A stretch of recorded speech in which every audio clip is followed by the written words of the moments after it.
Tires presents the Locker Room Show live from Rupp Arena.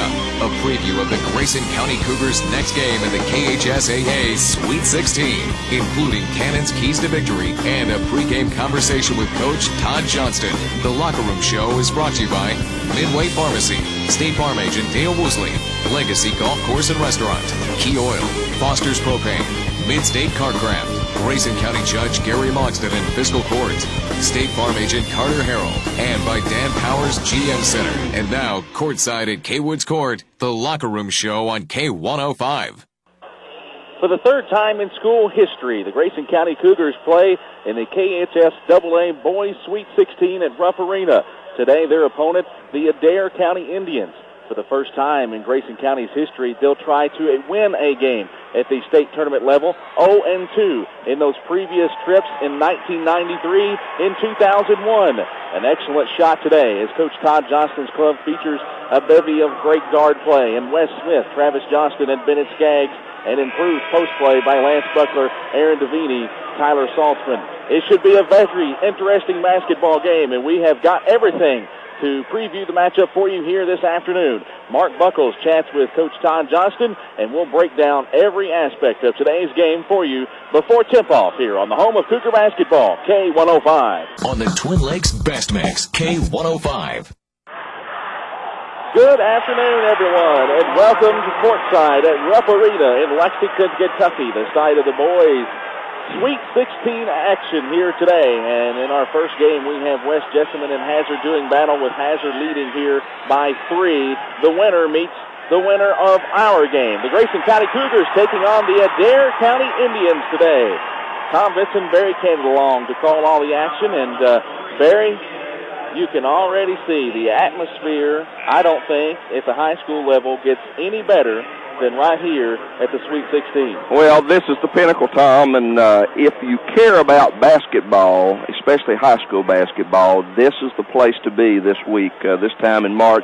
We know spring continues to break and things continue to warm up outside. Well, it doesn't get any warmer than what it is on the Rupp Arena court here in March, as these high school teams that have persevered all year been able to come out of tough regions from all across this state. There's 16 teams left playing right now in the state of Kentucky. Grayson County is one of them. As we look off to our right, Tom, there is a sea of orange covered up in the corner of Rupp Arena, prepared to erupt as we come to the end of the third quarter in the game before ours, and the Hazard Bulldogs hold on to a 39-36 lead over the West Jessamine Colts. 8 minutes of action to go there. Tom and I have a lot more to share with you here on our pregame. Well, certainly so, and I think it's probably easy to see that the best crowd here so far is the Grayson County faithful. They are there is a large section of orange, as Barry mentioned, but then you see orange sparsely put out through the rest of the arena as well. It should be an interesting. For Grayson County, 25-6, the third region champions, defeated Muhlenberg North last Monday night, March 9th, 69-64, to claiming the third region championship for the third time in school history. And the Cougars, Barry, coming in this game hitting on all cylinders, 9 straight victories, and have just absolutely played their best basketball of the season. Been a different team since you and I followed them up to Bardstown and watched them beat an extremely talented Bardstown team on their home floor. It ended up being a 10-point win, but you and I both know it could have been a lot worse than that. Coach Johnson took his foot off the gas a little bit late in that one and played some other kids. Really, Grayson County hammered them in the first half. But even from that day forward, this Grayson County team has played with a purpose. They have played extremely intelligently. Their turnovers have been almost nil. To play a third region tournament and commit less than 10 turnovers is unheard of for a high school basketball team anywhere, not just in the third region. Grayson County did that. If they can continue at that level today, then I think you and I could get to sit here for a little bit longer.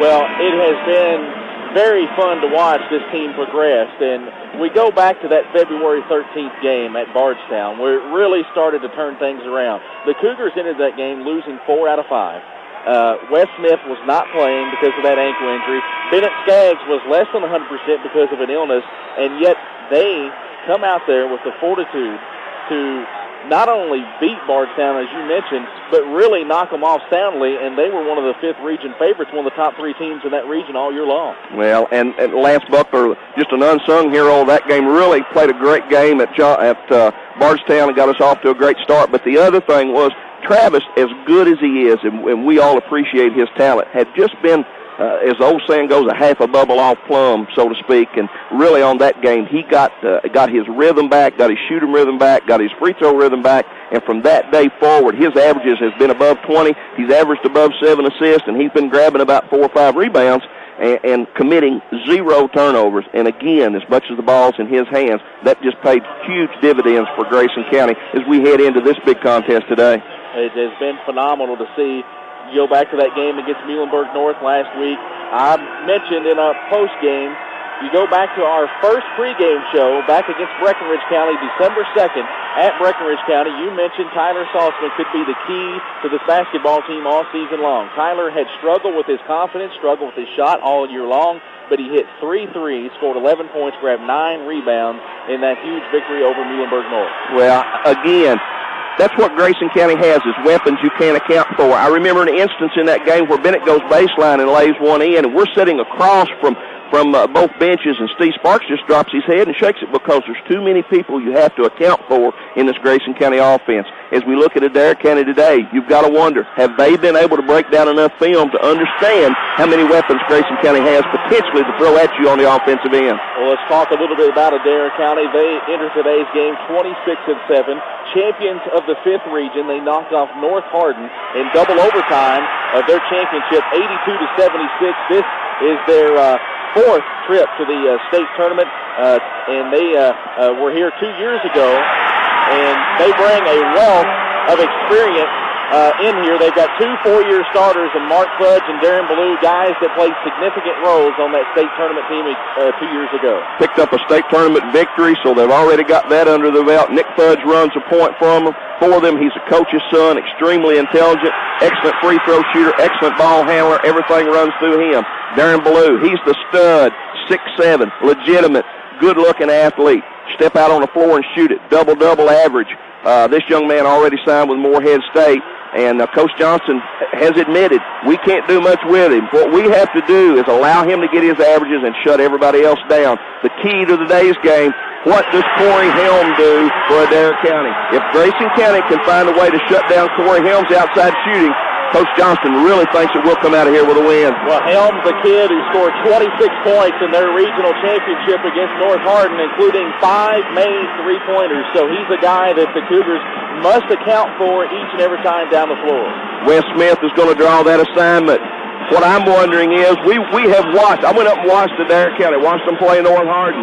I saw what they could do when the defense allows screens to knock them off. I'm wondering what they do when they run into a defense that not only runs through screens, but runs through multiple screens and stays right on your tail, because that's what this Grayson County defense will do.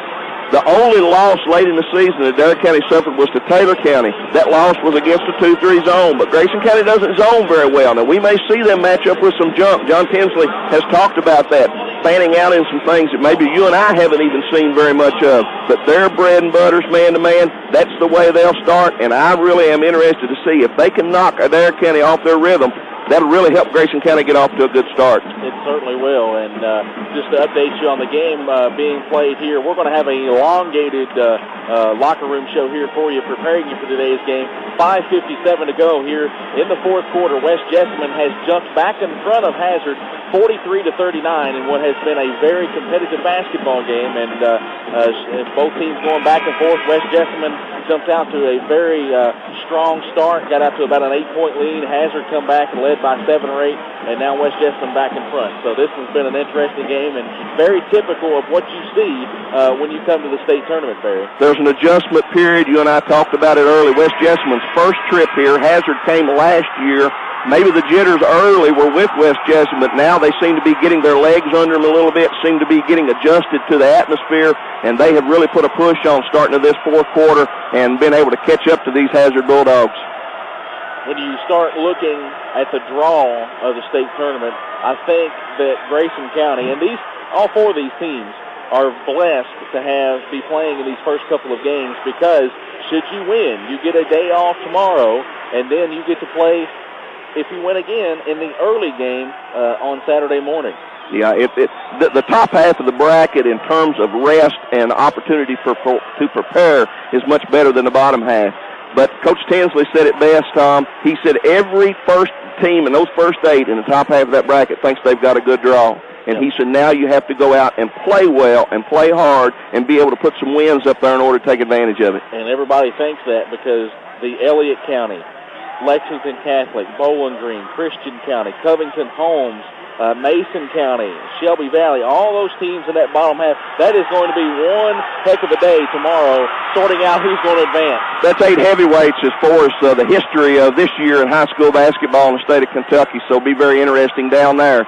But you're going to see some great basketball on the top side of this bracket, Tom, and that's what I like about this tournament. Not always the number one team, not always the team that everybody talks about comes out of here with wins. And I know this Grayson County team has a tremendous amount of confidence. Travis Johnston and Wes and Bennett, and they've been talking all week about how they don't just come for the fun of the trip. They have a purpose in mind, and that's to get Grayson County some wins. Well, Adair County in their history is 3-1 in first-round games. Of course, Grayson County 0-2. And, you know, the thing that you have to do is all the hoopla and everything that goes in with the celebration is great, but you have to sort of put that behind you once you get on that bus and head for Lexington.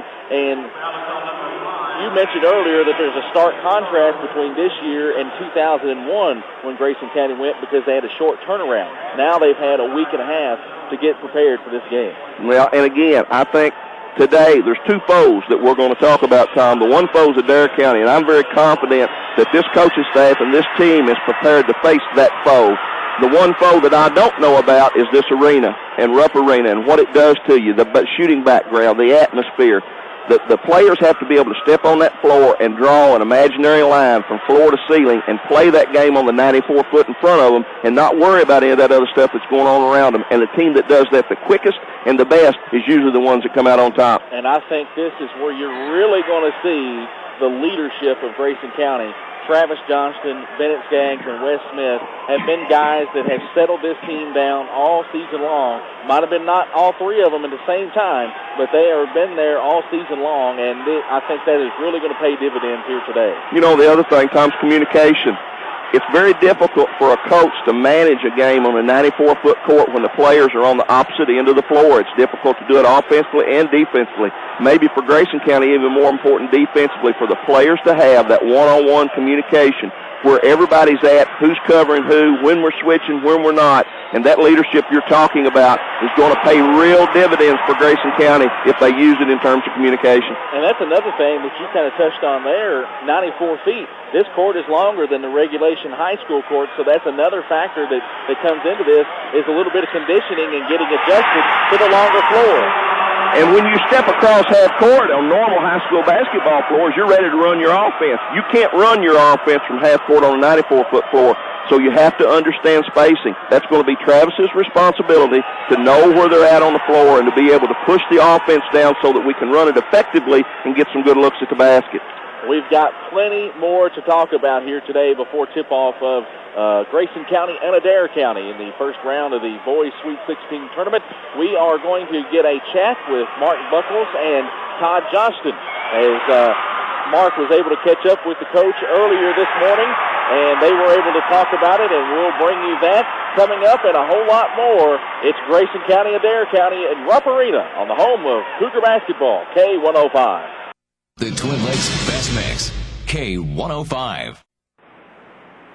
For the 3rd time in its history, Grayson County playing on the state's biggest stage here today, the KHSAA Boys Sweet 16. From Rupp Arena, Tom Vinson and Barry Cannon, honored to be with you here today. And if you're at work listening to us, we hope you enjoy the afternoon and getting maybe a little bit away from your daily grind and listening to Cougar basketball here. As our first game has West Jessamine and Hazard still playing, with West Jessamine now leading by 6 with 2 minutes and 50 seconds to go here in this 4th quarter. So this game about to wrap up here in a matter of moments. Then we'll have 25 minutes between games before the Grayson County Cougars and Adair County Indians tip things off. Barry, I want to talk a little bit about, everybody kind of talks about the movie Hoosiers when they start talking about high school basketball, and everyone always kind of points to Indiana as being such a special tournament, and it is, but they go through their sectionals and regionals and stuff like that, but they do not,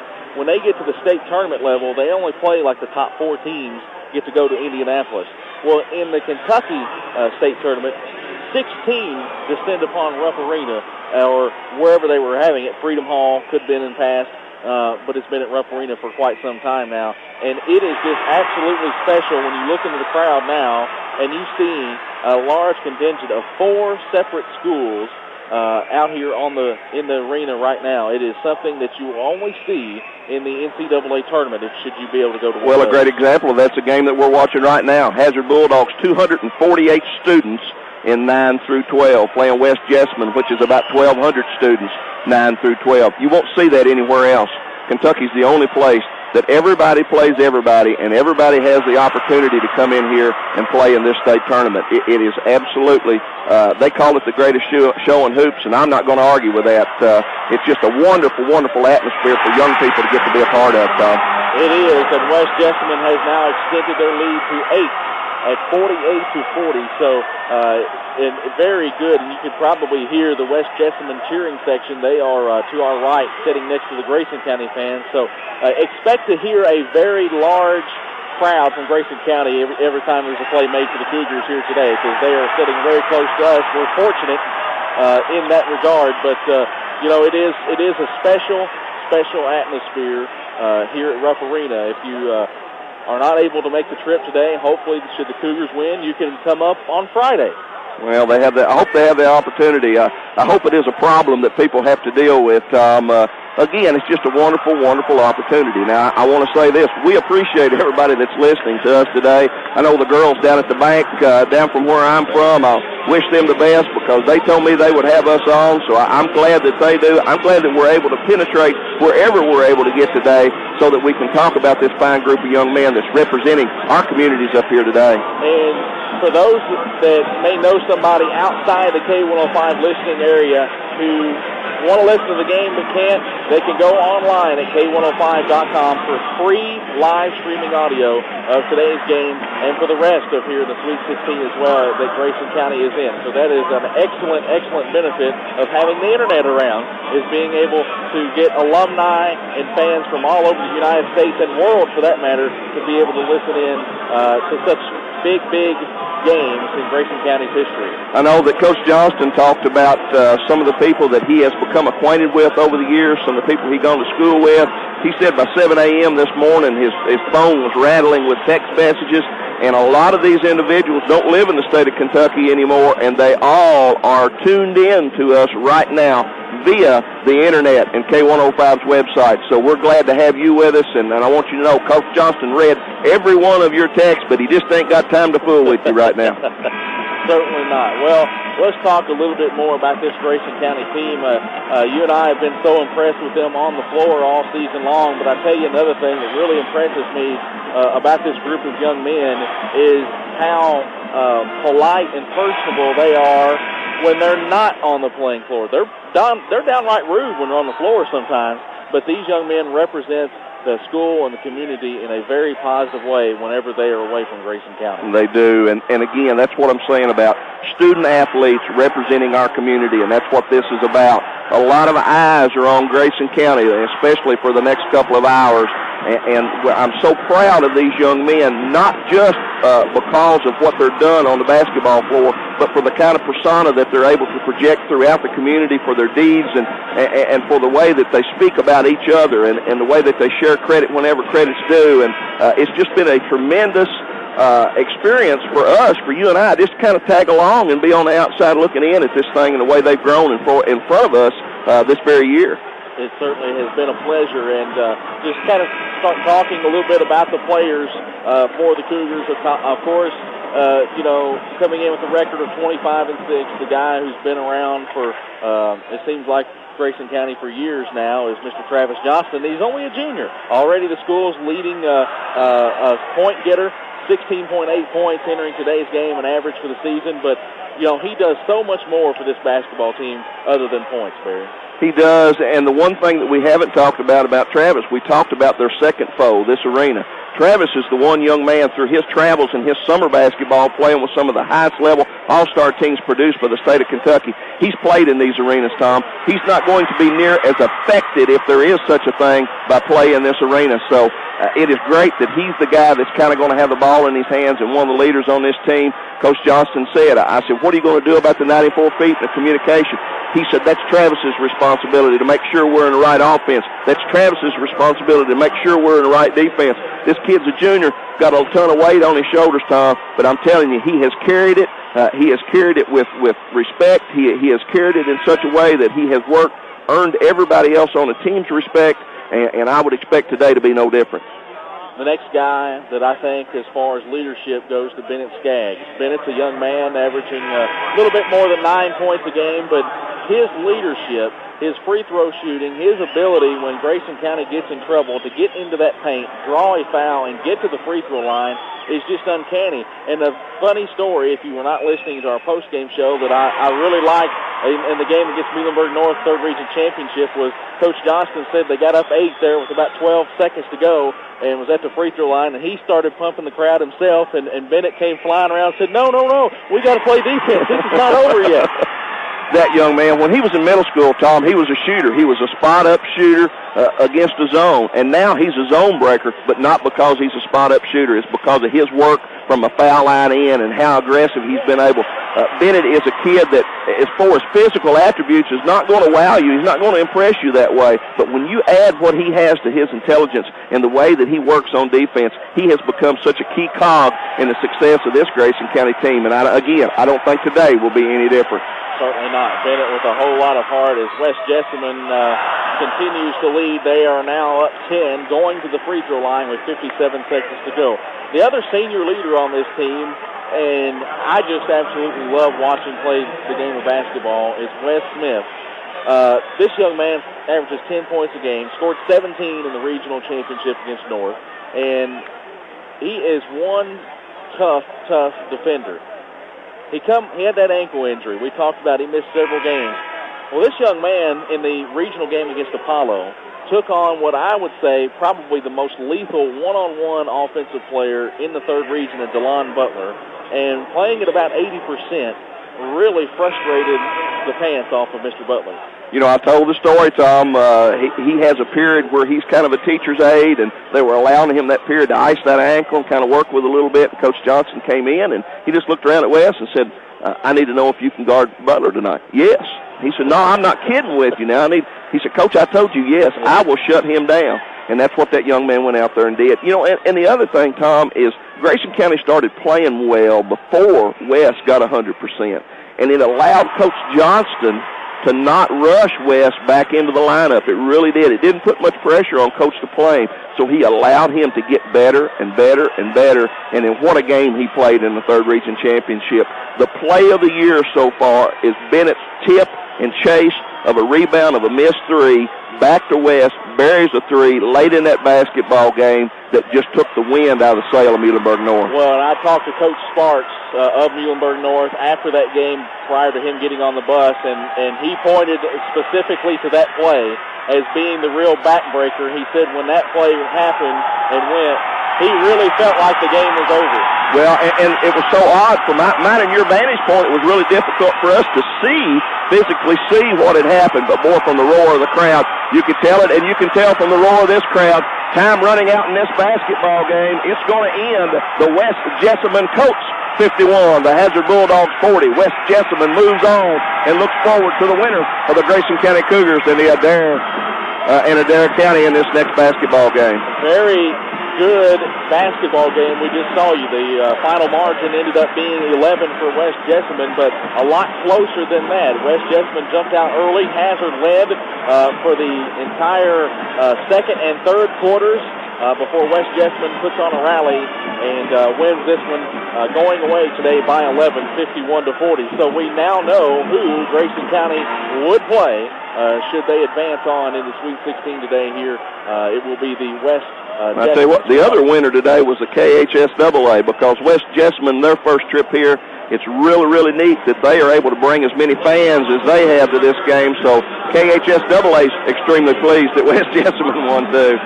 Well, earlier today, our Mark Buckles caught up with Coach Todd Johnston, and they were dissecting this game just a little bit, and we are going to be bringing that to you here in a matter of moments. And our pregame conversation with Coach Johnston is brought to you by State Farm agent Carter Harrell. Carter Harrell presenting our pregame interview here today with Todd Johnston on the home of Cougar basketball, K105. This is Carter Harrell, State Farm, covering the court with Coach Todd Johnston before the Cougars take on Adair County in Rupp Arena today.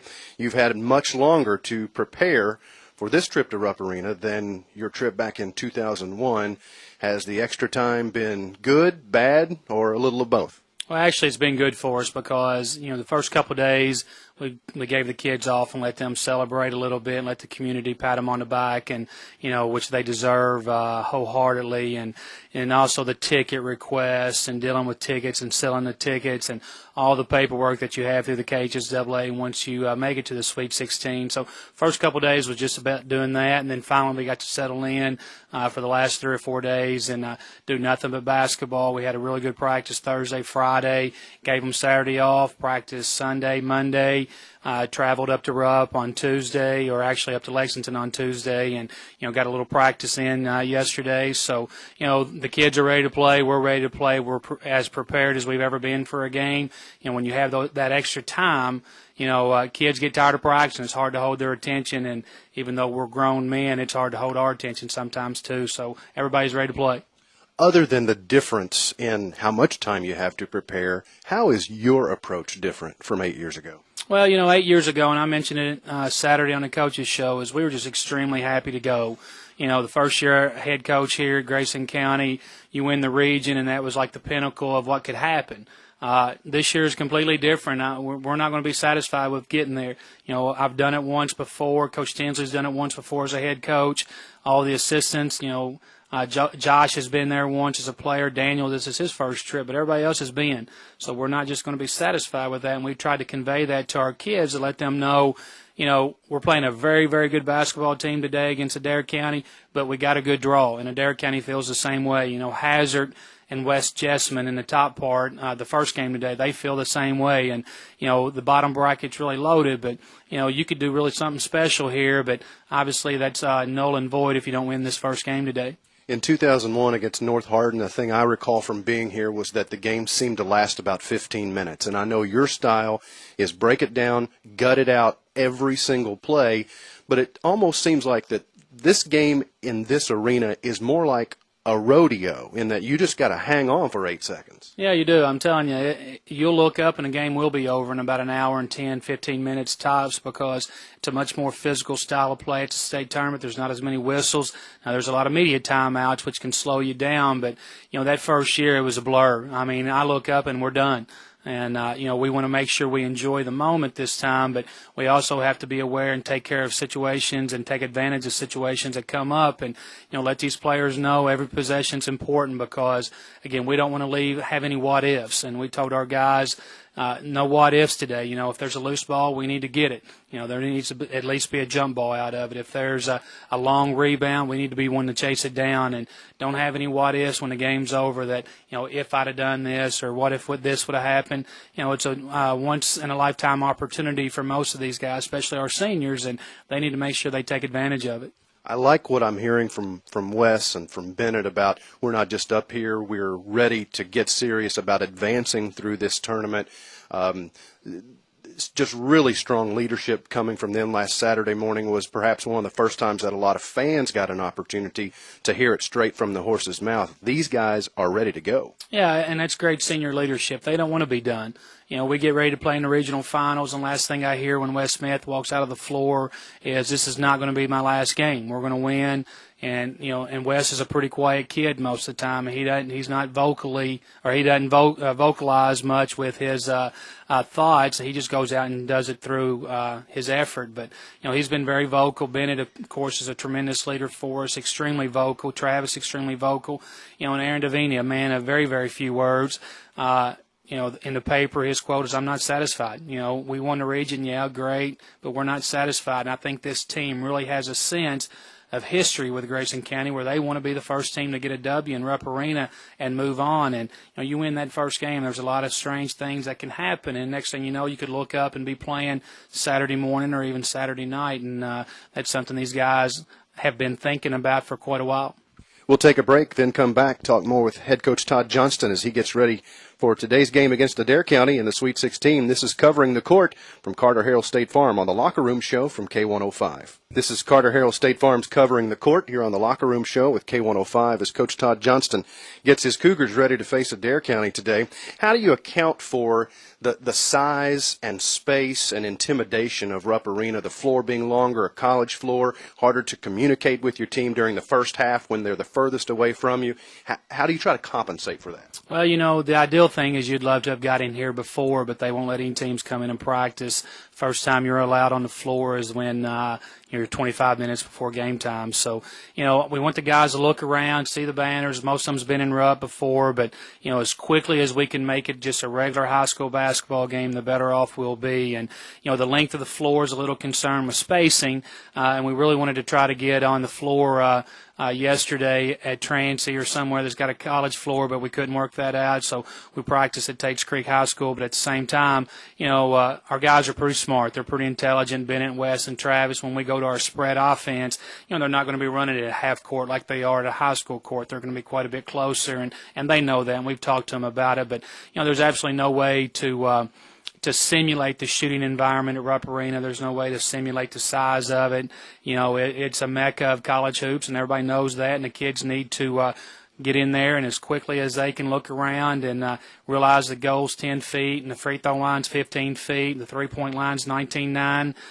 When all that settles down, I think we're going to be fine, even though we are in Rupp Arena. You've had a week and a half. You and the staff have had a week and a half to break down this Adair County team. What's troubling Coach Johnston right now? Well, they're the best offensive team we've played. They execute. They run a set every time down the floor.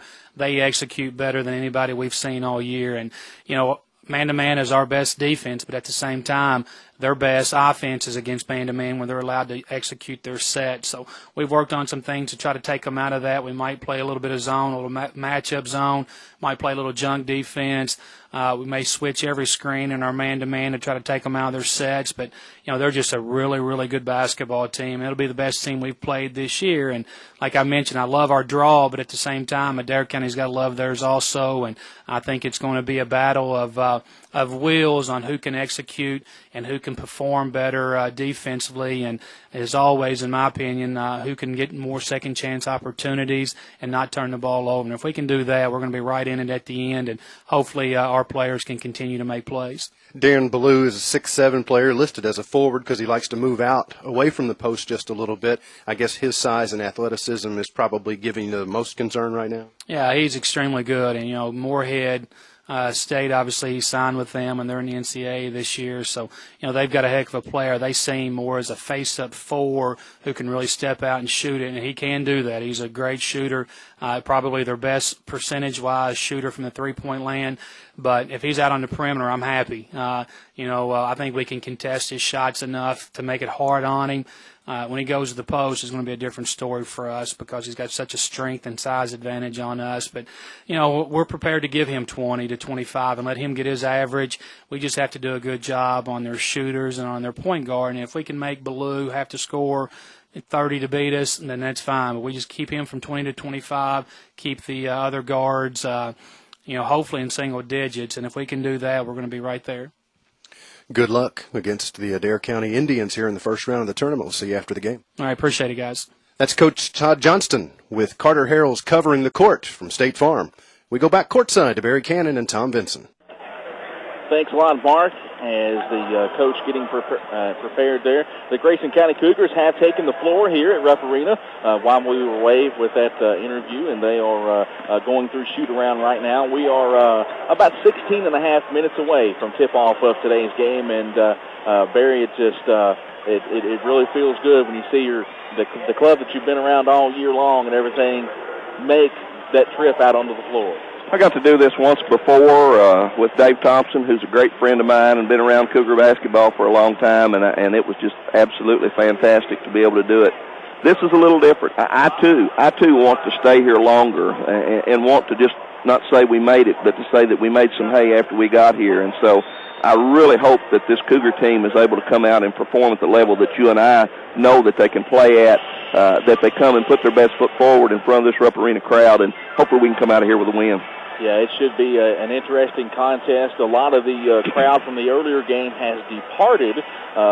Most of all the West Jessamine crowd pretty much is out of here, but there is a sea of orange, as we've mentioned here, out here this afternoon, and what should be an excellent contest. We're going to come back with more of the Locker Room Show and get Barry's keys to today's basketball game and more here on the home of Cougar basketball, K105. First, it's Rick and Bubba in the morning. Then 30-minute music marathons all day long.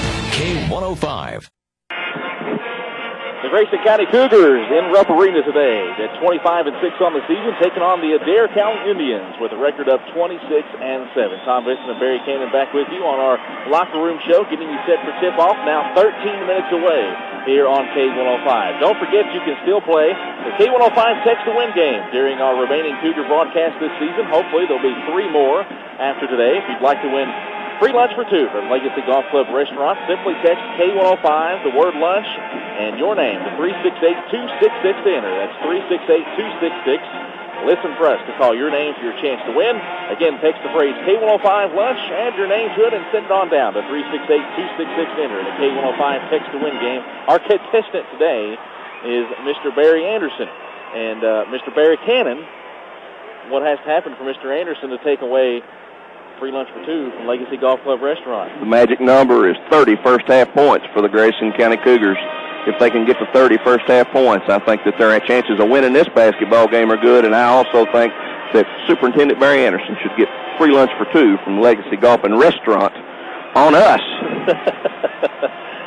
That's what happened today. We'll keep you, of course, locked in on what happens there. It's now time for what I like to call cannon fire, and that is Barry Cannon's key to today's basketball game. We heard Coach Johnston talk a little bit about some things a moment ago.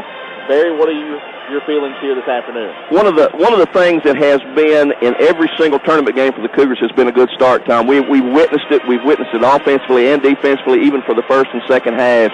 A good start today would be great for the Grayson County Cougars. And a good start doesn't necessarily mean that they're ahead, but it means settling down, adjusting to the atmosphere, and playing their type of basketball game. The other thing is how are we going to do on the defensive board? 6'7", Darren Ballou. What are we going to do? Are we going to be able to contain him, or are we going to run him off of his cuts, take him out of his rhythm? I think that's huge for the Grayson County Cougars. And the others defending the 3, Tom. They really like to put it up. Helms is good a three-point shooter as you're going to find. How are we going to defend him? Are we going to keep him from getting good looks and making threes? I think if those keys come to pass, that the Grayson County Cougars are going to walk out of here with a win. Well, Darren Ballou, you mentioned him, 6'7", a Moorhead State signee. Of course, he's probably a little bit happy as the Eagles won the opening round of the NCAA tournament last night. We'll play Louisville on Friday. But at 6'7", the Cougars don't see a 6'7" player every night, but they have seen them this year. Elizabethtown, a 6'9" player that was very skilled, and I think maybe a little bit similar, not the kind of frame that Ballou has, but he did like to step away from the basket 15 feet. Jonathan Goodwin of Owensboro, 6'7" player. He was a beast on the boards for quite some time in that game when the Cougars played Owensboro, but eventually they did find a way to keep him off the glass. You can't look at these things with dread or worry, Tom. There's 16 teams left playing in the state of Kentucky right now. What do you expect when you get up here? A marquee player on the other team. So be it. We have to find a way to either let him have his averages and keep everybody else off theirs, or find a way to contain him just a little bit. I think that this coaching staff and this team has the tools to do that. It should be an excellent matchup this afternoon as Grayson County and Adair County do battle in the first round of the boys Sweet 16. A couple of very experienced squads.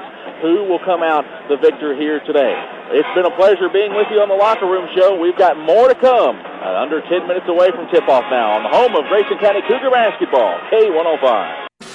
The Locker Room Show on K105 has been sponsored in part by Midway Pharmacy, State Farm Agent Dale Woosley, Legacy Golf Course and Restaurant, Key Oil, Foster's Propane, Mid-State Carcraft, Grayson County Judge Gary Logston and Fiscal Court, State Farm Agent Carter Harrell, and by Dan Powers GM Center. Now get set for the tip-off of the Cougars in this state tournament, live from Rupp Arena with Tom Benson and Barry Cannon. Next on K105. The Cougars are on the air. Big O Tires presents coverage of the Grayson County Cougars in this Sweet 16 on K105. The Cougars Road Through Rupp is brought to you by Midway Pharmacy, State Farm Agent Dale Woosley, Legacy Golf Course and Restaurant, Key Oil, Foster's Propane, Mid-State Carcraft, Grayson County Judge Gary Logston and Fiscal Court, State Farm Agent Carter Harrell, and by Dan Powers GM Center. And now, live from the state tournament at Rupp Arena, Tom Benson and Barry Cannon. Good afternoon again, everyone, and welcome back to Rupp Arena for the KHSAA Boys Sweet 16 as Grayson County takes on Adair County. The winner moves on to Friday morning's quarterfinal game where they will take on the West Jessamine basketball team who won over Hazard here this afternoon. We mentioned earlier in the broadcast what a great crowd we have on hand here for Grayson County, and a gentleman who's been up in that crowd a little bit is our very own Mark Buckles. Mark.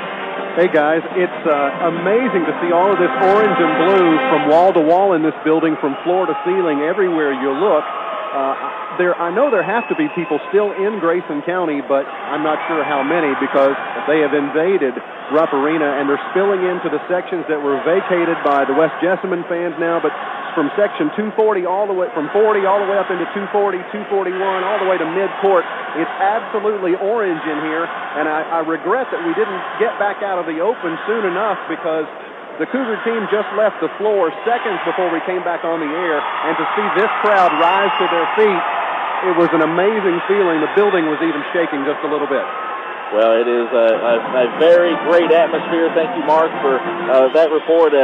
Great atmosphere here at Rupp Arena as the Cougars taking on Adair County here today, and they're getting out now as we got dueling pep bands going on now, folks, and boy, I tell you what, orange spattered all over this arena, folks, and again, a wonderful opportunity for these Grayson County Cougars. It certainly is. The Cougars have won 9 straight basketball games coming into today's game. Their longest win streak of the season was 10. So they could match that with a victory here today and hopefully eclipse that as we move along here in the state tournament championship. Our starting lineups today are brought to you by T-Shirt Express in the Bright Pink Building on West Main. T-Shirt Express, our sponsor of our starting lineups. For the Grayson County Cougars, a record of 25-6 on the season. Third region champions knocked off Muhlenberg North, 69-64. This is the third state tournament appearance for Grayson County. Head coach, of course, is Mr. Todd Johnston, the third region coach of the year this year, as voted on by his peers. The starting lineups for today. Up front, Lance Buckler, 6'4 senior, 165 pounds, averaging just under 7 points a ball game this year. And Lance Buckler has been a guy, Barry, that has really come on in this last part of the season. Well, Lance could be that X factor today, Tom, if Lance could just relax and get back to that level of play that we witnessed starting with that Bardstown game. Also at the forward spot, Mr. Aaron Devini, 6'2 junior, 185 pounds. Forward, he played phenomenal in that third region tournament. Aaron Devini, big game player. Coach Johnson will fuss at him a lot in practice, but when the ball goes up, that young man comes to play. Had 15 points in the opening round of the third region play against Owensboro Apollo. The guards, 3 of them. Bennett Skaggs, 6'2 senior, 170 pounds, 9.5 points a game. Can't measure what he means to this team. Absolutely, hands down, the number 1 leader off the court for these Grayson County Cougars. Wes Smith, 6 foot, 165 pounds, senior guard, averaging 10 points, a defensive demon. Adair County does not know what they've gotten themselves into today. Wes Smith, 100%. Travis Johnston, if Darren Ballou is the marquee player for Adair County, Travis Johnston is for Grayson County. 5'10 junior guard, weighing 170 pounds, averaging just under 17 points. 5 assists a game, and his assist-to-turnover ratio is remarkable. Unbelievable. Third region player of the year, just a junior, has elevated his play, and along with him has elevated the play of these Grayson County Cougars. For the Adair County Indians, they come in as 5th region champions, 26-7. They defeated North Hardin in double overtime, 82-76. This is state tournament number 5 for Adair County. Their last appearance came in 2007. They are 3-1 in opening round games. In the front court, they'll go with Cameron Murrell, a 6'3", 220-pound senior forward. Kyle Sandusky, a 6'3", 180-pound junior, averaging 9 points per game.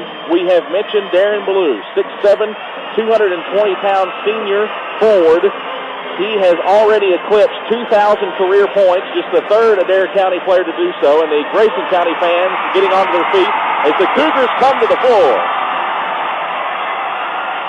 I'm sure you can probably hear it, folks. They are loud and boisterous as ever here today. Ballou, as I mentioned, averaging 19 points, 10 rebounds. He has signed on to play his college basketball at Morehead State. Also, in addition to his 2,000 points, 1,000 career rebounds. Nick Fudge, another 4-year starter. He's the son of head coach Mark Fudge, 5'9", 150-pound senior. He's the school's leader in assists and steals, averages 11.6 assists and 2 steals per ball game. And the other starter in the backcourt for Adair County, Corey Helm, a 5'9" senior guard, averaging 10 points a ball game. He had 26 points in the 5th region championship.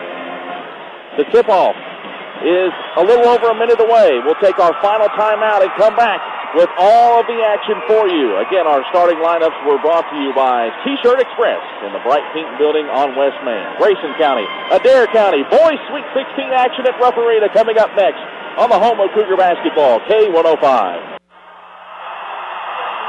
Welcome back to Rupp Arena. Tom Vincent and Barry Cannon for you. We are a matter of moments away from tip-off. They are getting set to announce the starting lineup for tonight's basketball game, and then we will be getting you to tip-off. This afternoon's tip-off is brought to you by Big O Tires on Mill Street, Litchfield. Big O Tires, a reputation you can ride on. They are announcing the Adair County Indians starting 5 right now, and they will be the road team in today's basketball game. They will be wearing red uniforms with blue numerals. And the Grayson County Cougars are actually alternating who's being announced between the two teams. Grayson County wearing their home white numerals trimmed in orange and blue. And you can hear this Grayson County crowd outweighing everybody with each announced starter here this afternoon. It is going to be a very fun afternoon. Hopefully, extremely fun for Mr. Barry Cannon. Well, Barry Cannon's nervous, Tom, and Barry Cannon doesn't get that way very often, but huge stage, great opportunities for these Grayson County Cougars.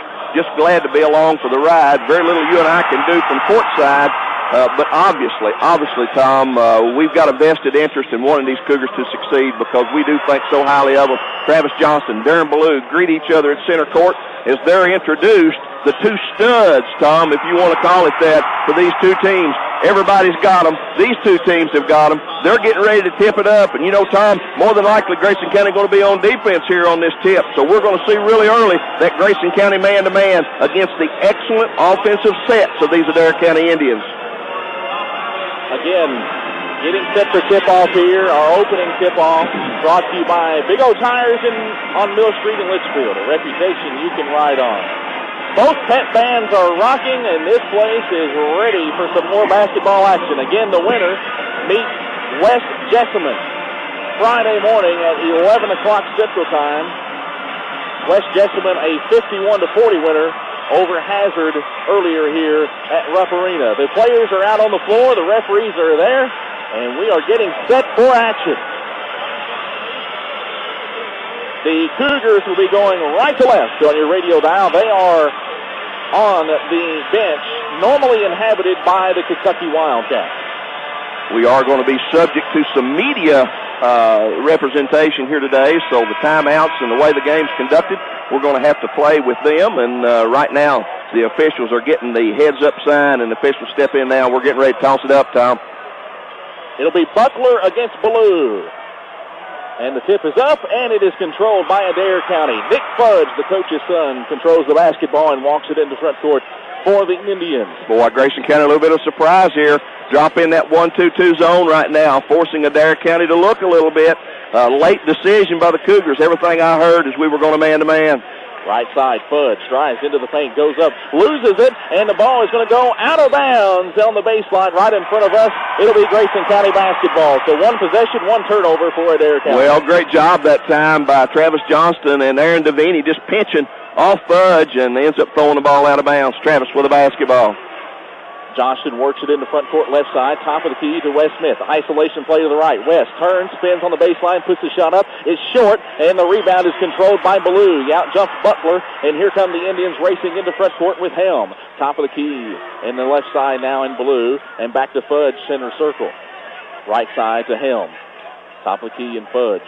Darren Ballou floating on the wing right now, Tom. We're kind of glad to see him out there. Sandusky gets his first catch. Now to Ballou, left wing. And Helm again controls, backs it out top of the key to Fudge. Right side, Sandusky, and now Ballou, right corner. Back out to Fudge. Goes the baseline to Sandusky, left side. Tries to go up, can't. Now pitches it back out to Helm. He drives, goes in the left corner. Shot on the way by Sandusky, no good. Rebound to Wes Smith. Smith brings it in the front court himself. Goes left wing to Davini. Aaron backs it out and goes back to Wes Smith. Hands off to Travis Johnston, who will set the offense from the U in UK. Right wing. This time, man-to-man by Adair County. Sandusky on Travis. In the paint, Wes Smith. Shot no, but he is fouled off the assist from Bennett Skaggs. I'm not sure if they'll give him 2 shots or if they'll award the basketball to shots, Grayson baby. County. I tell you what, if Nick Fudge at a generous 5'9", and I do mean a very generous 5'9", is going to try to guard Wes Smith, we're going to see him in the lane a lot, Tom. Fudge picked up the personal. He is the catalyst for this Adair County offense as Wes Smith sinks the first free throw. Wes coming off, again, an excellent performance against Muhlenberg North last Monday night. 17 points against the Stars. Smith short on this one. Rebound on the floor as Davini had it for a moment. It's on the floor. Jump ball as Davini ties up Ballou, and it will be Grayson County basketball. Aaron Battle come all the way across the lane that time to get a hand on that basketball. And it's a good sign when you see Aaron Davini that aggressive on the boards. Buckler on the right wing goes to Wes Smith. Wes on the right side, top of the key, Johnston. 3 on the way. Got it, baby. Travis, a 37% three-point shooter on the season, has been on fire. He makes his first one today. Travis calls his own number on that out-of-bounds play, Tom. Buries it for Grayson County. 4-0 Cougars. Fudge on the right side to Helm. Helm, top of the key, Sandusky. Now to Fudge, left wing. Got to know where Helm is all the time on the court. Free throw line, Ballou to the right wing, and Sandusky, guarded by Johnston. Hands it off to Helm. Helm backs it out. Really looking confused as Adair County gets this zone. Fudge into the paint. Dishes top of the key to Helm. Good pressure by Johnston. Get out there before he could get the shot. Well, great recovery by Grayson County defensively. Fudge on the left wing. Back to Sandusky. To Ballou. Double teamed. Into the paint to Merle, and he lays it in. Cameron Murrow, a 6'3", 220-pound senior, gets Adair County's first bucket. Top of the key. Johnston working it. Backs it out. 5:20 to go. Opening quarter. Johnston. Right side to Davini. Aaron goes to Skaggs, top of the key. To Buckler, left wing, 3. Good. Let's go, baby. Woo! Cougars opening up 2 of 2 from downtown. They lead 7-2. Now Fudge walks up, signals a play. Cougars looks like they may be man-to-man here on this set. Yeah, they're going to let him through, staying in that 1-2-2. Sandusky, foul, away from the basketball, going the other way against Adair County. It's going to go against Morrell. That will be his first and the second team foul. And coming into the basketball game now, Tristan Reese for Murrell, and they lose a lot of size with Reese checking in at 5'9", Murrell at 6'3". You can see a little deep breaths on Grayson County right now, Tom, and we talked about a fast start. I don't know if you and I could have drawn it up much better so far. Johnston working at left wing. Travis, top of the key, Davini. Right wing, Buckler. Lance looking. Hasn't dribbled yet. Now takes a dribble and pops a 3. It is short. Rebound to Bennett Skaggs going over Ballou. Bennett in the paint. Off glass. No good. Rebound. Buckler back up and in. 9-2 Grayson County and a timeout Adair County. It'll be a 30-second one. We'll keep it right here with 4:22 to go first quarter. I'm telling you what, Grayson County just quicker to the basketball right now, Tom. And again, we talk about the effort points. Who's going to get the loose balls? Who's going to get the spare rebounds? Right now, Grayson County winning that battle in a big way.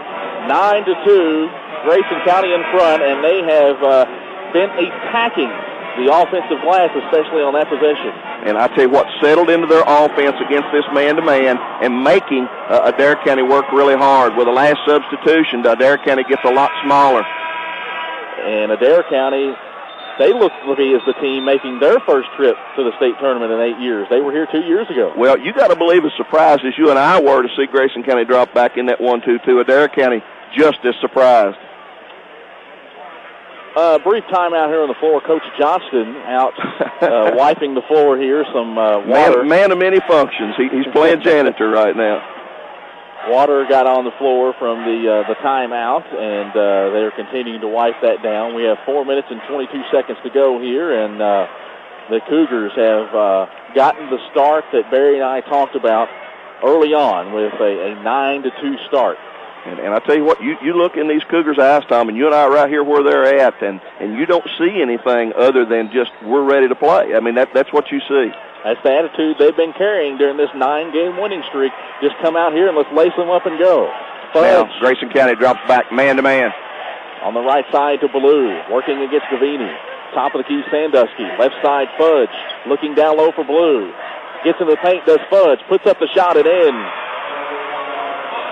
9-4 as Johnston brings it right side. Travis backs it out and goes left wing to Buckler. Fakes. Lance goes to the goal against Blue. Drop fake. No good, but he's fouled by Blue. I'll tell you what, if Lance can attack the basket on Darren Blue, he'll put him in foul trouble. Nice shoulder. I tell you the big thing, Lance making that three, forcing Darren Blue to respect him a little bit, Tom, and that time on the shot fake and able to almost get a shoulder by him.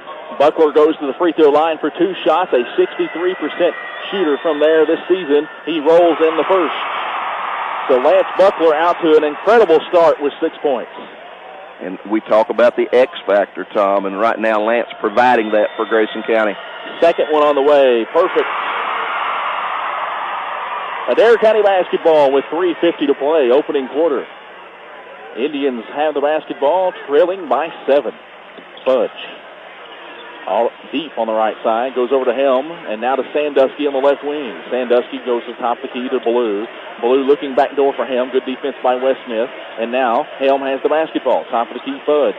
Fudge gets into the paint, goes under, shot up, no, and they're going to call a block against Lance Buckler. He was maybe a step late that time in getting over trying to draw the charge. Well, great idea, though, by Lance to try to get in front of Fudge that time on the drive. And you know, if he was to pick up his second personal foul here this early, that would take a lot away from his defensive intensity, as he is their leading steals person. He misses the first. Boy, that's a rare. Shooting almost 85% from free throw line is Nick Fudge. He has one more. Shot on the way, short, and the rebound is to Lance Buckler. So 2 misses from the free throw line. Adair County seems very tight to open up this basketball game. And I think Grayson County's start has added to that, Tom. Johnston, left wing, picks up the dribble, duck under, shot off glass, no good, and the rebound is to Helm. Nearly corralled by Davini, but it was just a bit over Aaron's head. Here comes Fudge into the front court. Free throw line jumper. It is rolling out, and the rebound to Wes Smith. Cougars doing an excellent job on the glass here early on. Right side to Bennett Skaggs. Tries to go down low for Buckler. It's a little bit too hot to handle, and it goes through his hands right to Adair County. Here comes Fudge, top of the key. Nick Fudge, the son of Adair County head coach Mark Fudge. On the right side, he goes to Helm. Helm gets to the free throw line, takes the jumper. It's short, and the rebound again to Lance Buckler. And now the Cougars have possession of the basketball with Dustin Thomas and Tyler Saltzman getting set to check in. Now Travis drives into the paint, has it poked away from him out of bounds, and it will be Cougar basketball underneath their own goal. We'll have a timeout on the floor. 2 minutes, 30 seconds to go, opening quarter. Grayson County 11, Adair County 4 on the home of Cougar basketball. K105. Great opening start to this first round of the boys Sweet 16 for the Grayson County Cougars. They lead Adair County 11-4 with 2.5 minutes to play. You break this, I'm sorry, Tom, you break this thing down in segments, and you hear people talk about that a lot. So to the first timeout segment, Grayson County wins the battle, 11-4. Very impressed with what the Cougars have been able to do on the glass early on, Barry. Well, just attacking the glass. And other than Ballou, and you've heard me say this, other than Ballou, there's not a lot of size that Grayson County has to contend with for Adair County. And right now, Grayson County's bigs, Aaron Devaney, Lance Buckler, playing much quicker than Darren Ballou. Buckler has gotten off to an excellent start so far, leading the Cougars with 7 points here early on. Travis Johnston made a 3, and Wes Smith accounts for the other point with a made free throw. So it's 11-4. Cougars in front. They'll have the basketball. Tyler Saltzman and Dustin Thomas into the lineup for Grayson County. Lance Buckler and Aaron Devaney go out. So a interchange of the front court for Coach Todd Johnston. Johnston, Travis that is, looking to inbounds, and we're going to have a moving screen away from the basketball against the Grayson County Cougars. It's going to go against Tyler Saltzman. That is his first. Second team foul against the Cougars. Nick Fudge will walk it into front court for the Indians. Goes on the right side to Helm.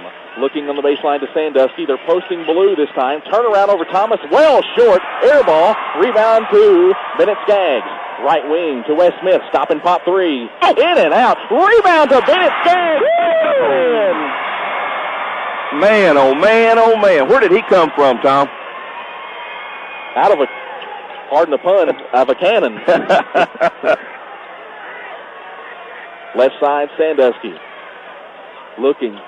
Gives it to Ballou, top of the key. Wes Smith steps out on him to Helm, left side. Helm picks up his dribble and goes to Reese, right wing. Reese trips and falls on the floor. Now he tries to get back up, and that is a travel. Very, very uncomfortable Adair County is against this Grayson County half-court defense. Well, you just got to believe, Tom, that they haven't seen this kind of defense. And this is not the first time we've seen a look in a team's eyes that's ran up against Grayson County's tough man-to-man defense. Left side, Travis Johnston working against Sandusky. Gets a screen. Pick and roll to Bennett Skaggs. Bennett fakes. Spins. Goes to the baseline. Back to Travis Johnston, left wing. Long 3 on the way. It is short. And, boy, Bennett Skaggs is going to pick up a personal foul here as Fudge went to the ground to get it, and Bennett absolutely was going for it at the same time, ran over him, and he picks up his first personal foul. I tell you what, it was a foul, but it was almost a free basketball, too. Bennett almost got there in time. And you're not going to mind that kind of foul whatsoever if you're Coach Johnston, because that is just absolute pure hustle that led to that one. 13-4, Grayson County in front, 1:15 to play, opening quarter.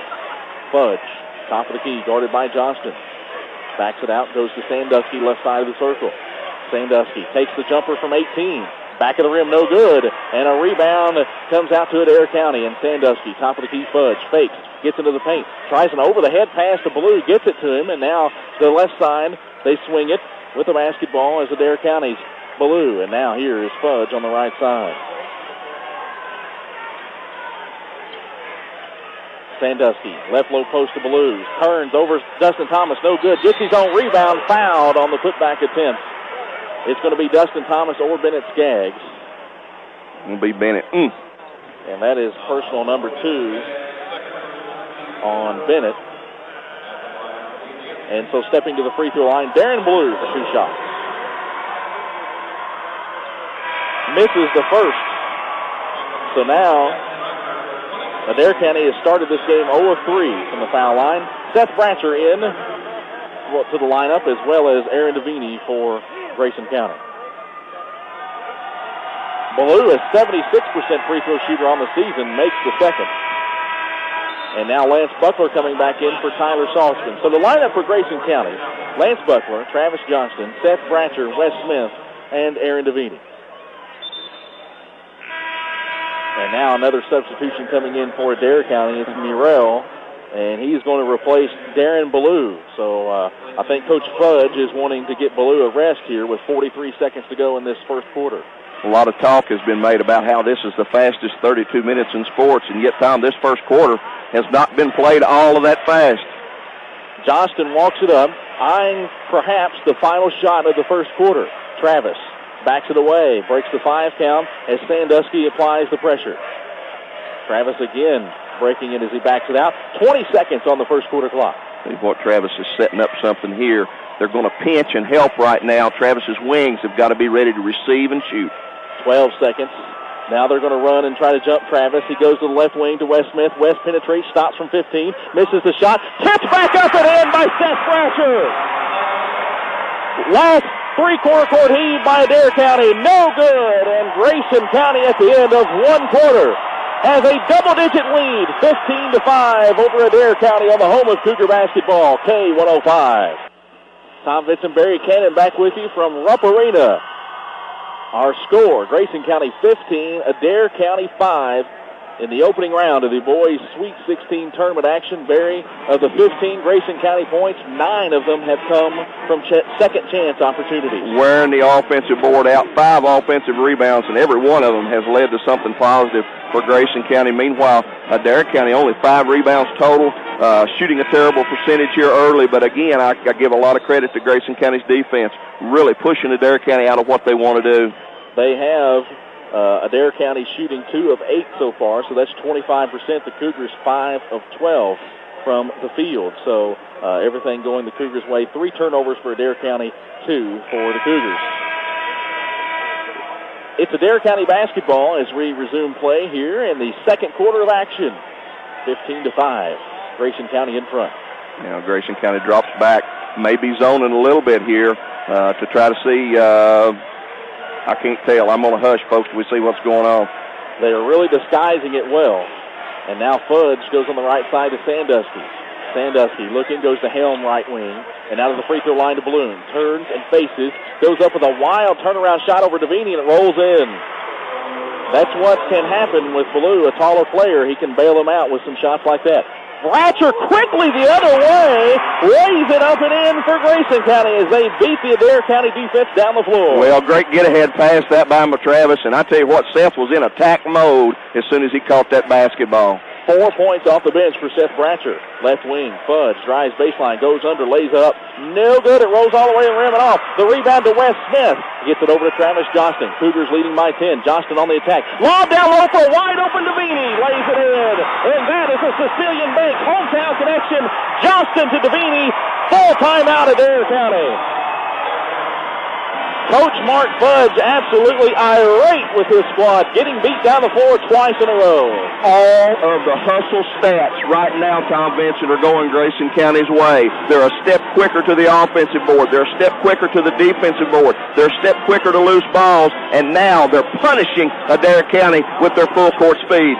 The official stats here already have Travis Johnston credited with 3 assists. And, boy, if you can get a player out behind the defense, he does a fabulous job of that pass, just floating it right over the defense. Well, we talk on defense about your head needing to be on a swivel. When Travis catches the basketball, his head goes on a swivel. It's up the floor looking for open teammates. Done a huge job of that so far early in this basketball game. Grayson County's largest lead of the day at 12, 19-7 with 6:59 to play in the opening half. And they've got Mr. Dave Thompson on the big screens here at Rupp Arena with his big Grayson County Cowboy hat on. And the Grayson County faithful, of course, loved that and gave it a good round of applause. It is just an absolutely outstanding atmosphere here today. And don't forget, our K105 Text to Win game, you can still play. Hopefully there'll be some more things going on here in a couple games. And Barry Anderson, our contestant today, and the Cougars could be providing him free lunch for 2 from Legacy Golf Club Restaurant. They need 30 points in this first half to do that. Well, at the rate they're playing defense, if they score 30, they're going to be up 15. So we'll take it as the officials have to wait for the media timeout to get over with here at Adair County basketball. And Coach Fudge of Adair County has already had to spend 2 timeouts here. Hunter Gary in a basketball game now for Grayson County. Left side, Sandusky trying to get it down low to Ballou. He's double teamed. They go out to Helm. Helm cross court to Fudge on the right wing. Fudge looking down low. Now goes top of the key. Helm, long 3. Good. Can't give him a look, Tom. Can't give him a look. That time West bit a little deep. Helm knocks it down. He hit that one from well behind the college three-point arc. Now here's Bratcher left wing. Seth goes out on top to Johnston as we're going to see a zone look from Adair County now. Right side, Wes Smith. Wes probing, goes over to Gary. Hunter back out to West. West to the free throw line to Davini. Turns, goes up to Gary. Now to Wes Smith, right corner. Now here's the left side to Johnston. The free throw line, Davini turns and faces, loses it, but it goes right to Hunter Gary. Now top of the key, Johnston fakes, goes in the paint, stops from 15, good. Travis with 5 points. It's 21-10, Grayson County. Adair County with the basketball. Fudge dribbling out on top. Looking on the right side to Murrell. Now to Sandusky, right side of the circle. Well, they're trying to get Ballou posted on the other side as Fudge lets go a three. It's no good. Great block out, Grayson County. Seth Bratcher with a rebound. Up the floor quickly to Wes Smith. West has it stripped away and stolen by Fudge. Fudge coming their way. Dishes off Helm. Long left wing three. Short.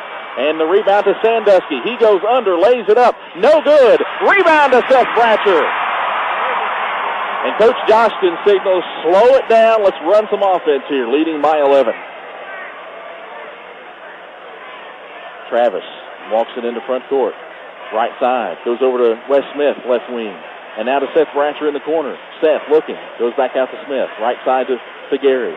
And now in the paint. Davini turns on Ballou. Going up, left-handed hook shot. Rolls around the rim and off. And the rebound claimed by Ballou. Good move by Davini. Couldn't get it to finish.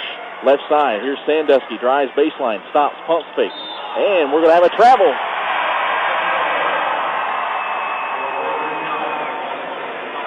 So another turnover for Adair County. Tyler Saltzman in for Seth Bratcher, who goes to the bench with a very excellent action as he was on the floor. I'm sure what Coach Johnston's thinking. Tyler Saltzman in a basketball game. If Tyler can get a good look here, stretch that defense a little bit for Grayson County. Grayson County going. Spread set right here.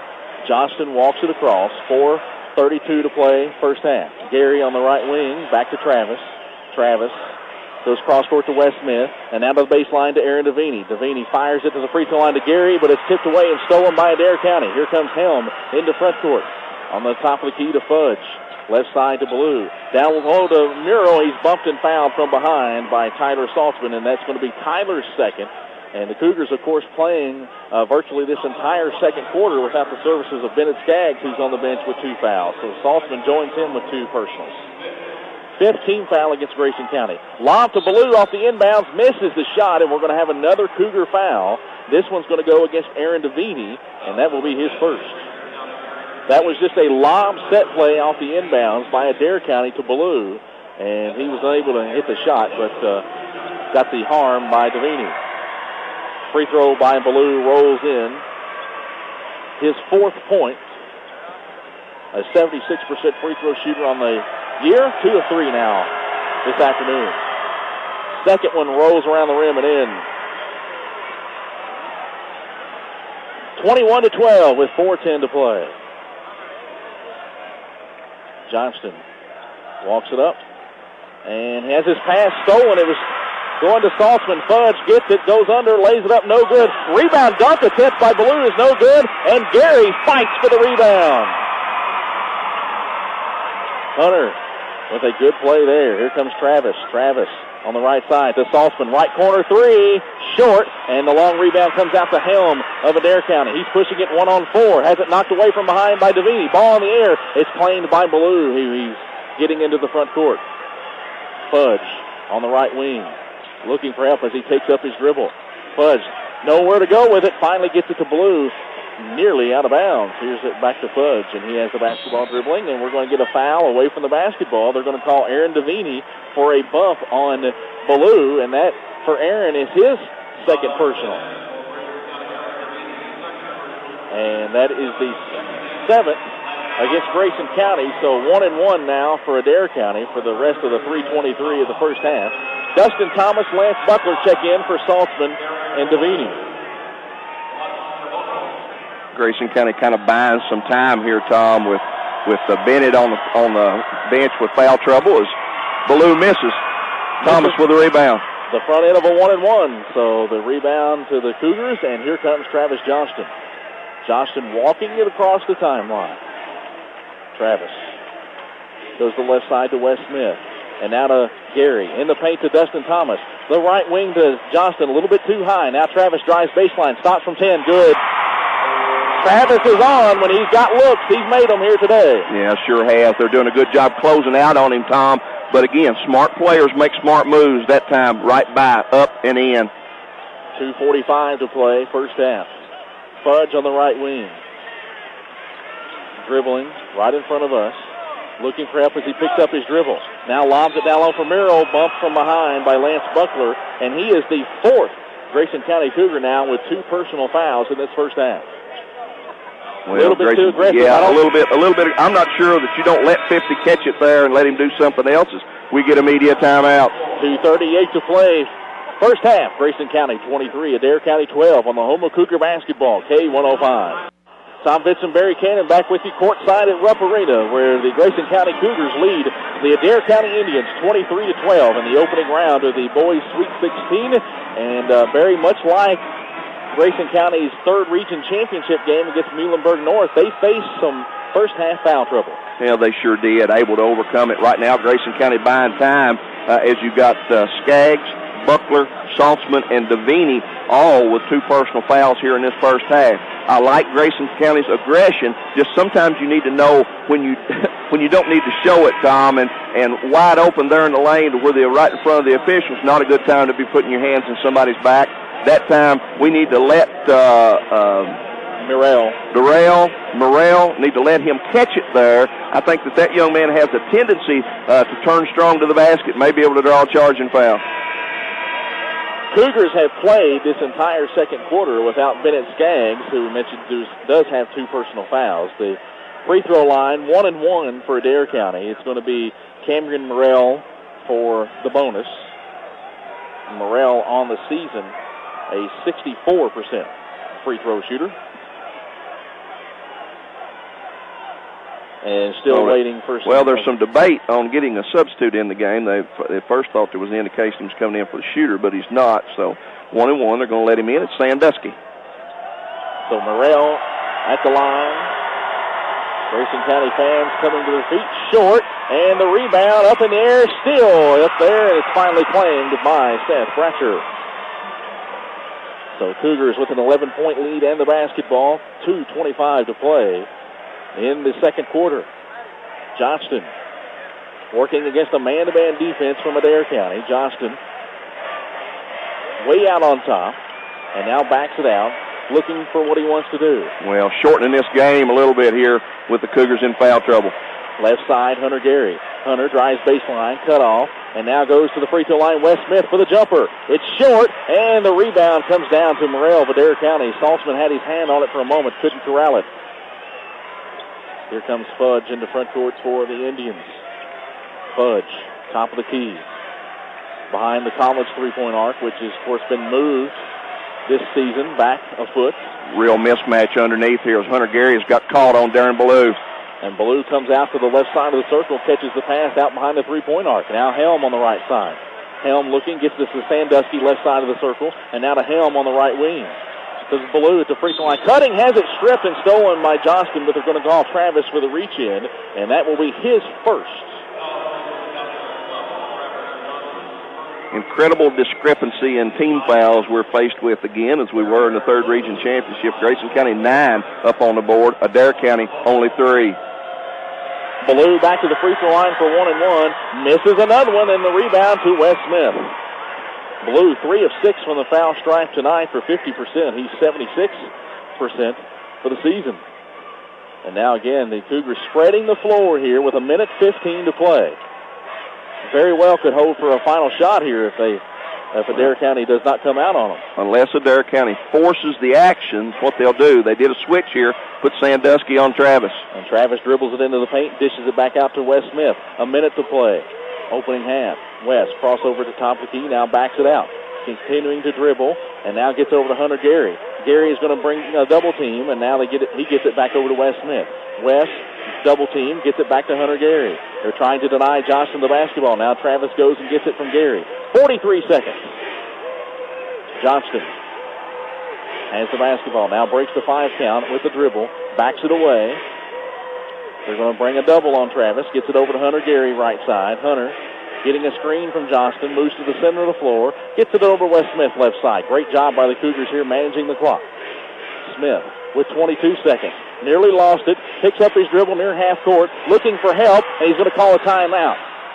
So a timeout for Grayson County here. Good, smart play by Wes. He got lost his dribble there for a moment, got double-teamed, had nowhere to go.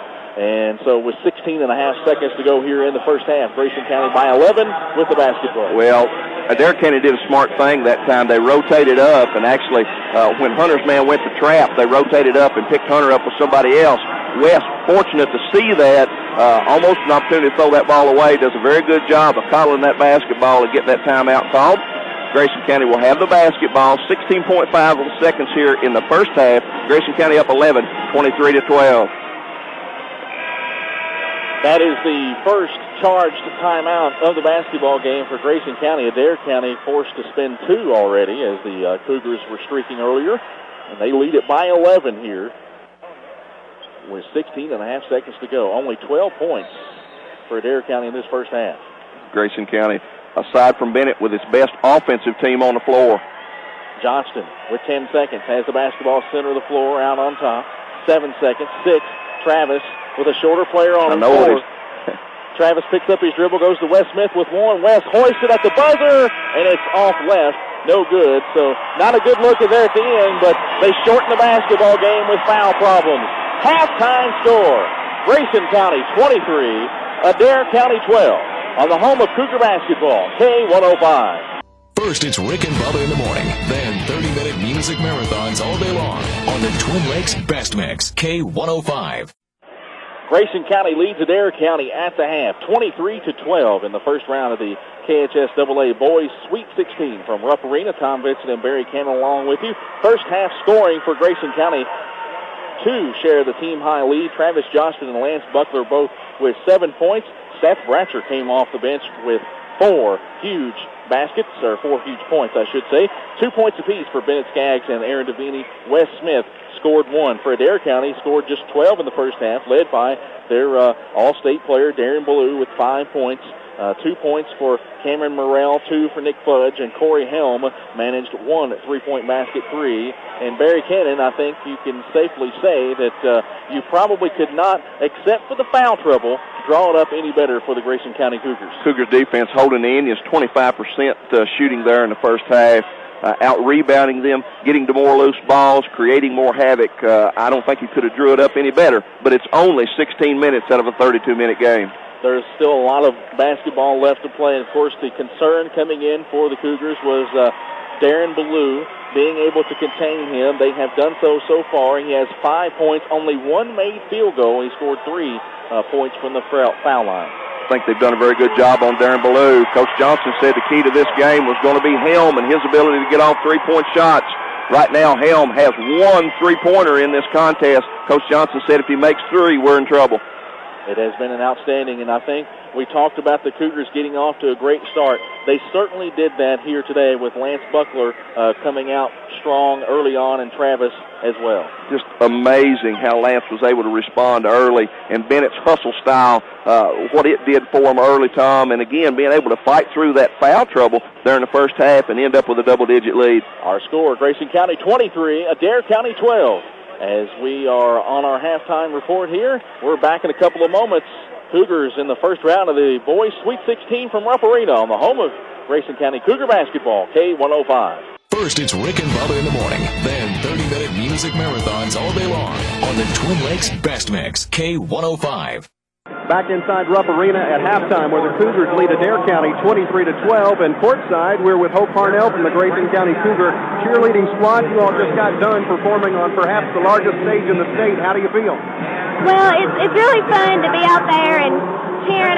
We've never cheered at anything like this, so it's really fun being out here in front of all these fans. Obviously, you've helped the Cougars to an 11-point lead. Can you do it again in the second half? Well, I think we can. Give us a cheer. Give us a cheer as you go back to the sideline. We are Grayson!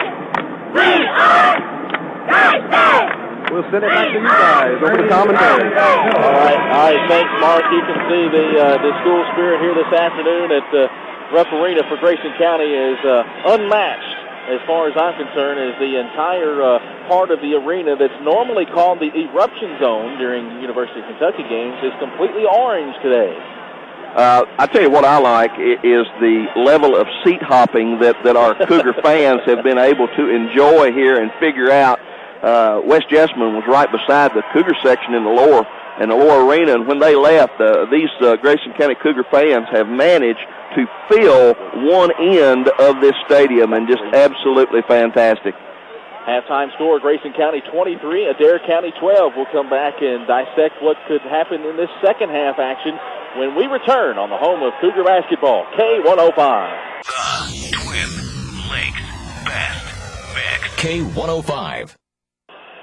Halftime score, Grayson County leading Adair County 23-12 in the first round of the boys' Sweet 16 tournament, and they are off to a fantastic start. Barry, largest first half lead, 12 for the Cougars. We kind of talked about it a little bit earlier on. Couldn't really draw it up any better for Grayson County, but what has to happen? What do you see happening here in this second half? Well, I was nervous heading into the game, and now I'm even more nervous with an 11-point lead heading into halftime. We're going to find out if the Adair County Indians coaching staff has enough adjustments in their bag to get their club in a situation where that they can make this competitive with Grayson County. I've got a feeling that Grayson County is going to reach down and turn up that heat dial just a little bit on the defensive end. We kind of limped into the end of that half, Tom, because of foul trouble. If Grayson County can get off to the same kind of start in the third quarter they got off to in the first quarter, push this lead out a little bit, we're going to be hard to beat just because of the way we can take care of the basketball. And that foul trouble limited Bennett Skaggs in that first half to just 7 minutes of action. He did not play the entire second quarter. He picked up that second, and getting him just on the floor will be a big boost for the Cougars. Well, I want him on there the whole 16 minutes. That 7 minutes might pay dividends on Saturday morning, but right now I want him on the basketball floor because he changes our team in a positive way. Cougars really bodying up Ballou every time he gets into the paint, but he's so apt to go out on the floor, he's really not as big a concern so far. Grayson County checks cutters. What that means is if you're going to cut across the lane, it's somebody's responsibility to get a forearm on you and make you know that we know you're coming across the lane. The officials picked up on that late. Mark used the word ticky-tack, but what the officials look for then is something off the ball. Grayson County's got to be a little bit more intelligent about that, but really, Tom, the aggressiveness of this Cougar defense has got us where we are. You're not going to see many changes. Cougars committed 5 first-half turnovers. They have Adair County credited with 4. Seems like more than that, but that's what they have them credited for. The rebounding battle, as Barry mentioned earlier, went the way of Grayson County, 17-11. Cougars shot 9 of 20 in the first half for 45%. They got to the foul stripe 4 times, made 3 of those, were 2 of 7 from three-point range for 29%. Adair County, a bit confused and concerned. They shoot just 25% in that first half, 4 of 16. One of the biggest stats we see, defensive stops, the way that it's afforded to us through this computer system. Grayson County, 16 defensive stops in that first half to just 12 for the Adair County Indians. And Grayson County with 10 points in the paint to 6 for Adair County. The second half, play-by-play, coming up next. Grayson County leading Adair County at the half, 23-12 on the home of Cougar basketball, K105. First, it's Rick and Bubba in the morning. Then 30-minute music marathons all day long on the Twin Lakes Best Mix, K105. The Grayson County Cougars lead the Adair County Indians 23-12 at half. We are just under 2 minutes away from getting the third quarter underway. The winner of this afternoon's first round game gets the hookup with West Jessamine in the quarterfinal round on Friday morning at 11 o'clock Central Time here in Rupp Arena. West Jessamine, a winner out of the 12th region this morning over Hazard from the 14th region, 51-40, a game that was odd in the sense that Hazard scored just 1 fourth-quarter point. That was one of the oddities that I don't remember ever seeing, Barry. Only 10 second-half points as West Jessamine really turned the heat up with their defense, turned Hazard over there a lot in that second half. And so, again, we get 16 minutes behind us here. Grayson County successful. We can talk about that. Right now, Adair County Indians in front of the Grayson County Cougars. They want to win. Grayson County, they want to win. Grayson County, the upper hand in the first half. Now we have to come out and be ready to play here in this second half, Tom, with the same kind of intensity, the same kind of intelligence that Grayson County's played with all year. It will be interesting to see what type of adjustments that Adair County tries to make, because the Cougars were really doing a good job of switching between a zone look and a man-to-man, and at times we couldn't even tell really what defense they were from over here. The one standard that Grayson County has said is they're not going to guard Nick Fudge at the three-point line, and I think they really took away a lot of his penetration there in that first half and didn't give him very many opportunities. We may see if Nick tries to pick it up. He's a veteran. We may see if he tries to pick it up. Again, you've got to believe that they're going to find a way to get the ball to Darren Ballou here in the second half. Ballou's only field goal came on a turnaround fadeaway from the free throw line, and he made 3 other free throws for 5 points. Again, he has signed on to play his college basketball at Morehead State. And we're getting set for the third quarter of play. Grayson County will move left to right on your radio dial in this second half. They are out to go right in front of us. It'll be the original starting 5 for the Cougars: Bennett Skaggs, Wes Smith, Travis Johnston, Aaron Devaney, and Buckler. Buckler, Devaney, and Skaggs, all with 2 personal fouls. Original starting 5 out there for Adair County as well: Fudge, Helm, Sandusky, Murrell, and Ballou.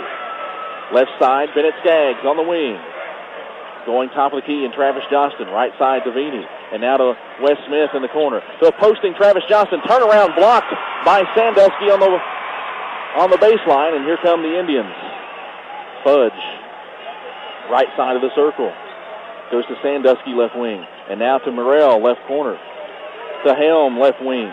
And now to Sandusky, top of the key. Sandusky looking down for Ballou, has him on the right post. Turns, goes over to Murrell, misses the layup, and the rebound is knocked out of Buckler's hands and over to Ballou, who feeds it back down to Murrell, who is fouled by Wes Smith. So unfortunate that time for the Cougars on that trip. They had the stop made, couldn't grab the basketball. Well, just a little bit out of rebounding position, the way that they had to try to force the action there. Murrell on the right side off the inbounds to Helm, and now Fudge top of the key. Man-to-man defense by Grayson County. Fudge moves to the right side of the floor on the dribble. Looking, picks it up, goes top of the key to Helm. Left side, Ballou. Ballou, top of the key, Sandusky. Right side, Helm. Pushed back by Johnston. Goes to cutting Ballou, loses control of it, tracks it down in the corner, back out to Helm. Cougars making it very difficult on Adair County to find good looks here. Fudge drives right, trying to get around Johnston, can't. Goes into the paint to Sandusky. Turn around off glass, good. That's Kyle Sandusky's first basket of the night. He averages 9 this season. So Adair County back to within single digits, 23-14. Left side to Wes Smith. Skaggs, top of the circle. Left side back to Smith. Top of the key, Aaron Devaney. Fakes the 3, and now goes off the Buckler left wing. Lance looking, picks up his dribble, looking for help, fakes the 18-footer over to Devaney right wing. Aaron dribbling it out, gives it to Travis Johnston, deep right side. Travis to free throw line, spins into the paint, shot up, rolls around the rim and off, and the rebound to Ballou of Adair County. Fudge quickly up front court to Helm, right wing. Helm fakes, goes under, duck under shot, no, foul called against Wes Smith, and that will be the second on Wes. Wes had good defense that time, Tom, but he brought his arm down trying to block that shot, and that was tough enough. He should have let that one go and went for the rebound, going to put Helm on the free throw line. Helm has 3 points tonight. He scored 26 against North Hardin in the 5th region championship. On the season, a 66% free throw shooter. He makes the first. Grayson County not off to that good quick start that we were hoping for here in the fourth quarter. Got to dig in right now. Adair County has scored the first 3 points of the third quarter, make it 4, and they're back to within 7, 23-16. As they're going to apply a little bit of a token full court pressure here as Fudge picks up Wes Smith in backcourt. Wes dribbling it down the right side, gets it across the timeline, off to Devaney, right in front of us. Over to Skaggs. Bennett to the top of the key. Left wing, Buckler fakes the 3, moves in from 15, jumper in and out, and the rebound Devaney saves it into Wes Smith. Great hustle for Aaron Devaney. Offensive rebounding again, paying dividends for the Cougars. And boy, that shot by Buckler could not have gone any further down and then come out. Johnston, left side of the circle, into the paint. Shot, no, fouled. He'll get 2 free throws. And the personal against Adair County will be their 4th foul of the game. And they didn't think they committed that one. And the personal goes against Sandusky, his first.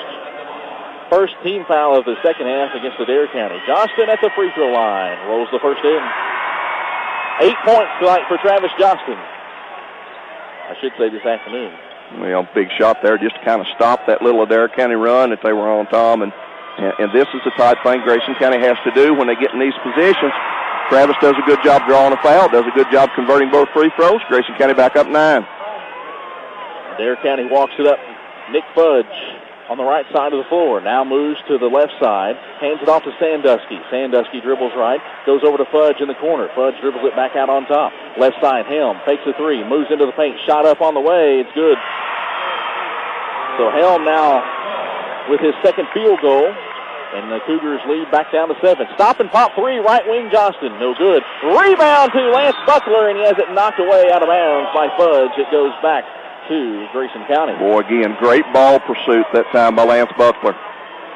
25-18. Grayson County in front with 4:57 to play. Johnston looking to inbound. Looking. Goes out on top for Wes Smith. Absolutely hammered by Nick Fudge. No foul called. And West goes into backcourt to claim the ball. Now West, crossover, top of the key. Spins, picks up his dribble, goes to the left side to Skaggs. Back to Wes Smith, cutting down the lane. He lays it in for two. Great give and go. Bennett Skaggs, Wes Smith. Sicilian Bank, hometown connection. Helm from 30. No good. And the rebound to Lance Buckler. Lance streaking in the front court. He's going to slow it up, pick up his dribble, and hand off for Travis Johnston. Great decision that time by Lance.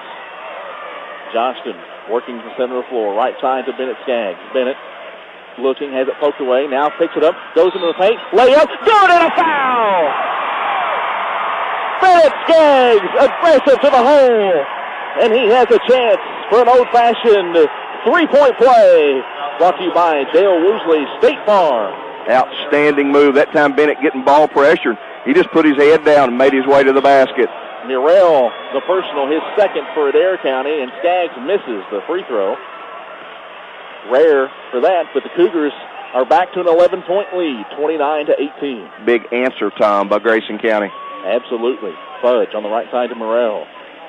Back to Sandusky, right side. Has it poked away and stolen. Here's Wes Smith coming the other way, and he's going to be reached in on and fouled by Helm to stop the break. Cougars had numbers, and that is now the third team foul against Adair County here in the first 3 minutes and 56 seconds of the third quarter, matching their entire foul total of the first half. Well, good quick hands. I believe it was Lance Buckler actually reached in there and knocked that loose, and Wes able to come up with it. And Grayson County right now, their defense, Tom, has hanged their hat on it all year. No different today. Adair County put on a mini run to get the 11-point halftime lead down to 7, but Grayson County has answered with the last 4 points of the game. Top of the key, Bennett Skaggs to the free throw line. Left wing, Davini fakes three, moves into the paint. Shot up and in off right. Acrobatic two-pointer by Aaron Davini. Largest lead of the night for Grayson County at 13. Right side, Fudge going to Ballou. Ballou backing down. Charge. No, they're going to call a reach in. I thought he kind of lowered his hand there against Davini, but they're going to call Aaron for the body check, and that will be his third. Well, Aaron bodied him up good that time. Tom, that one you can live with. The cheap one's off the ball a little different. Aaron going to take a seat. Dustin Thomas in. Tyler Saltzman in. Grayson County. Lance Buckler going to take a seat. 3:40 to go. Grayson County by 13. Fudge underneath his own goal to inbounds. Goes to Reese, right corner three. It's no good. Rebound to Bennett Skaggs. Travis Johnston all the way up to Wes Smith. West from 12. It's short, and Dustin Thomas battling for it, and it's out of bounds off Ballou. It will stay Grayson County basketball. Well, I tell you had that right. Dustin Thomas, Darren Ballou, hand-to-hand combat for that rebound. Dustin comes out on top. Dustin giving up about 7 inches. He's not giving anything, though, as far as heart to Ballou. And now a post feed from Skaggs down low into Dustin Thomas is out of the reach of Dustin, out of bounds, and it goes back to Adair County. Well, Bennett a little quick that time. Dustin not hardly ready for it. Fudge walks it in the front court. Right side of the circle. Stop and pop three. Back of the rim, no good. And Tyler Saltzman goes high for the rebound, and he's going to be called for traveling. He went so high, come down in traffic, lost his balance, and went to the floor. But he was way above the rim on that one. I'm sure that's how Barry Cannon looked at one time in his career. Very doubtful. Strong rebound that time. Up and in, out. Oh, Darren Ballou on the alley-oop, missed it.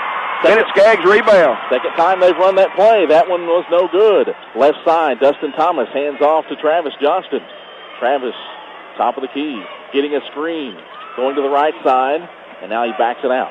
Goes to Bennett Skaggs, right corner. Bennett fakes a across-the-court pass. They get it to Wes Smith, left side now, and back out to Travis Johnston.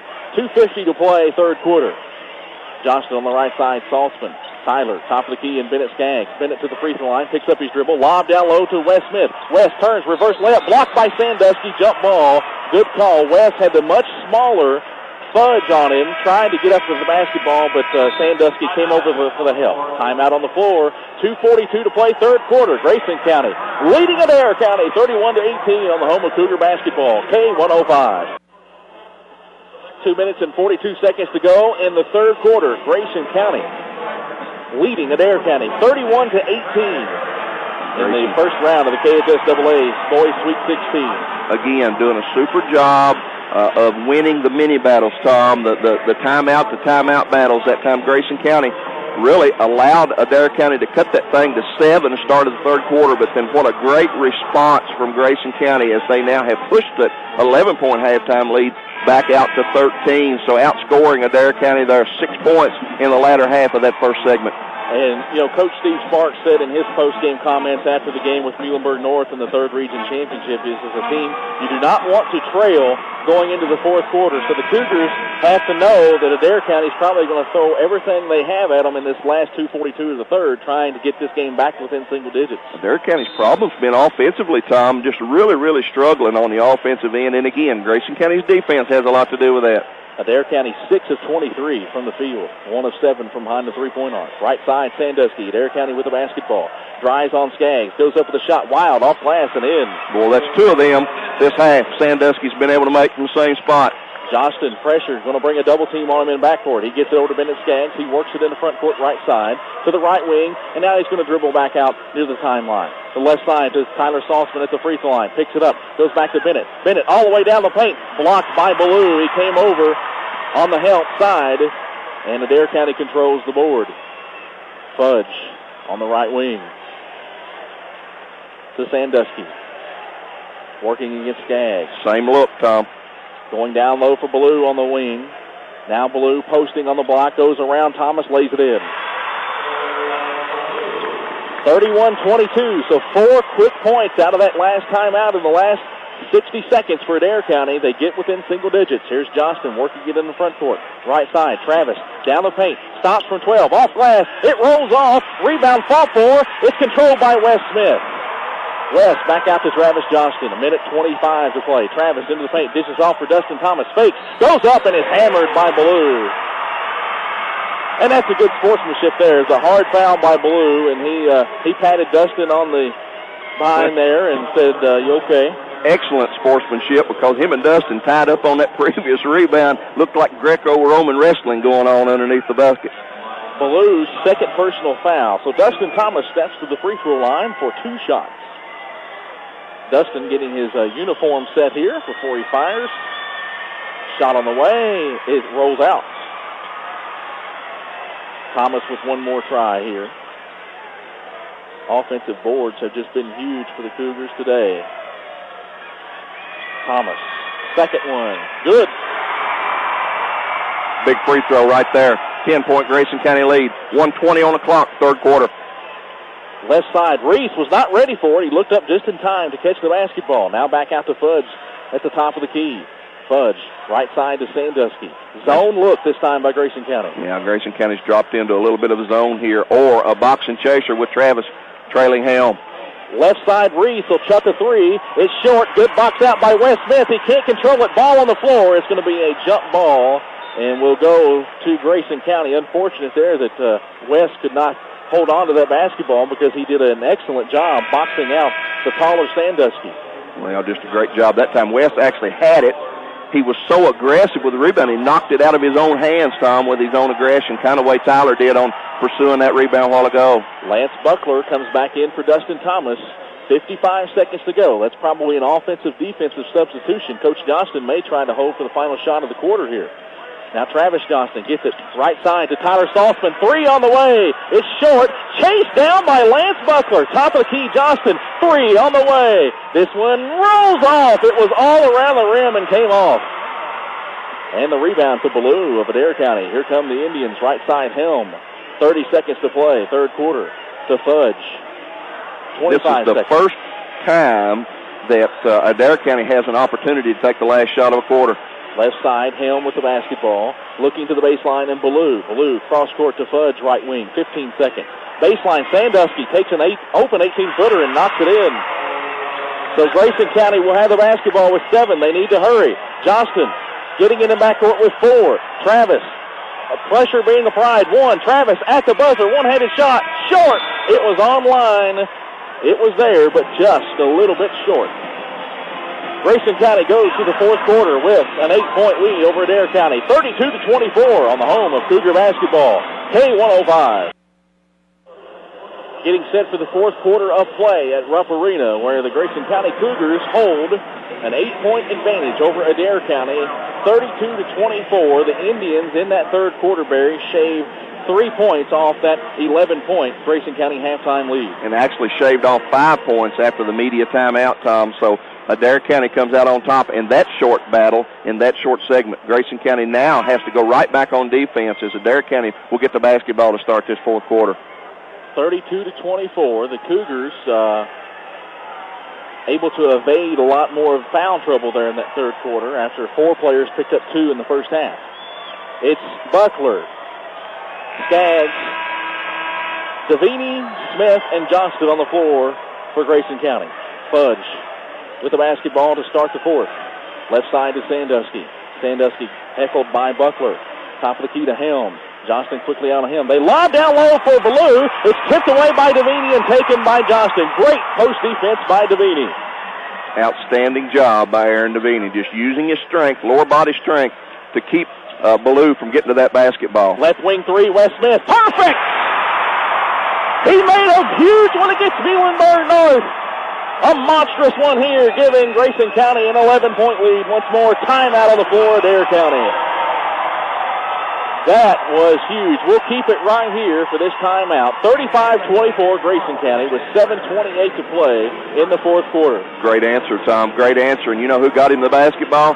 Bennett Skaggs. Bennett Skaggs out on the point. Folks, they think they can pressure him. They think they can force Bennett to make bad decisions.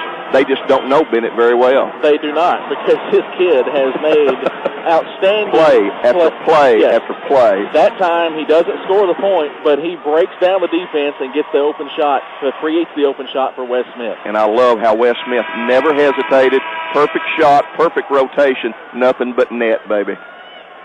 35-24, Adair County basketball as we get back to action here. 7:25 to go. Cougars' largest lead has been 13. Right side, Fudge. Now dribbles to the top of the key. Left side to Sandusky.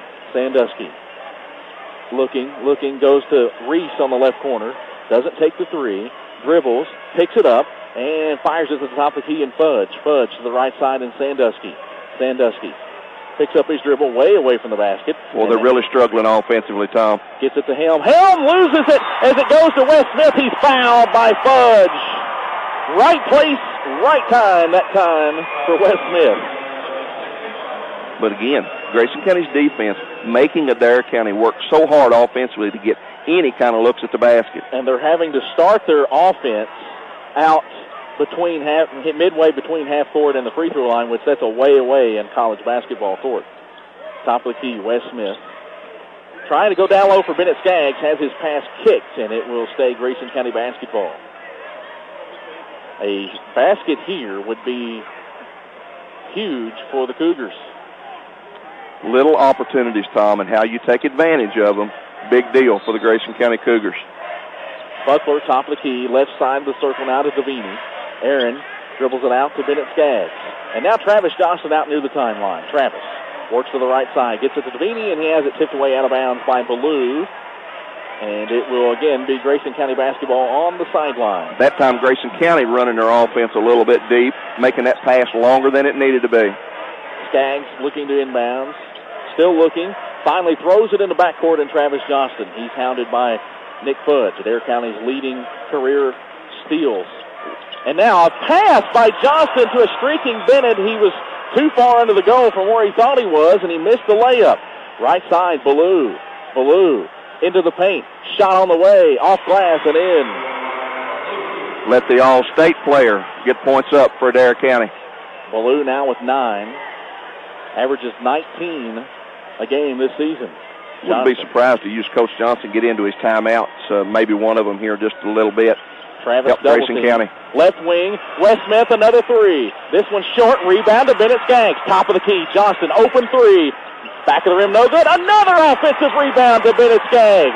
To the Beanie right wing. Left wing, Wes Smith. Wes drives baseline, goes under, lays it in. No! They're going to call a charge. Oh, my. Oh, my. That was very, very questionable. The defender came from help side, got under there, but I think Wes was already in the air. Oh, all the way underneath the basket, folks, almost on the other side of the basket. Tough call. Grayson County has to respond. Wes Smith's third, 35-26. That's a big turning point. Ballou a 3, top of the key, swish.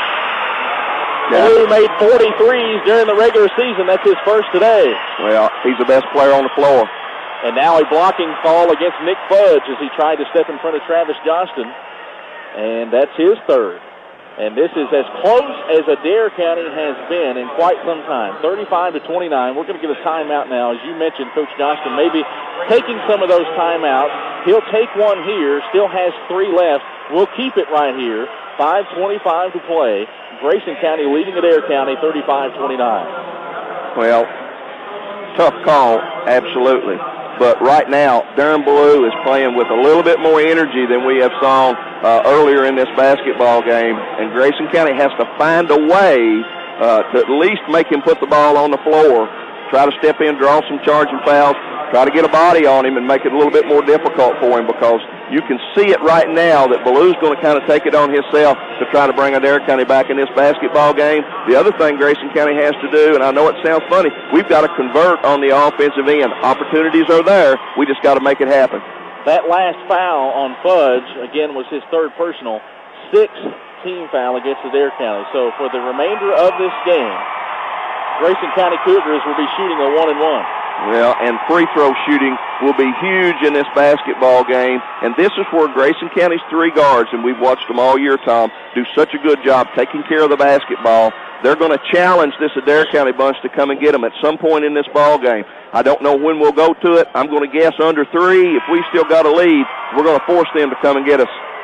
35-29. It'll Cougar basketball as we resume play. They're on the sideline across from us. Skaggs to inbound. Skaggs, Johnston, Buckler, Wes Smith, Aaron Devaney, the starting lineup on the floor for Grayson County. Travis Johnston catches in backcourt and is going to walk it up. Not as much pressure this time, and we're going to go with a 1-4 low set here for Travis. Travis on the right side to Buckler.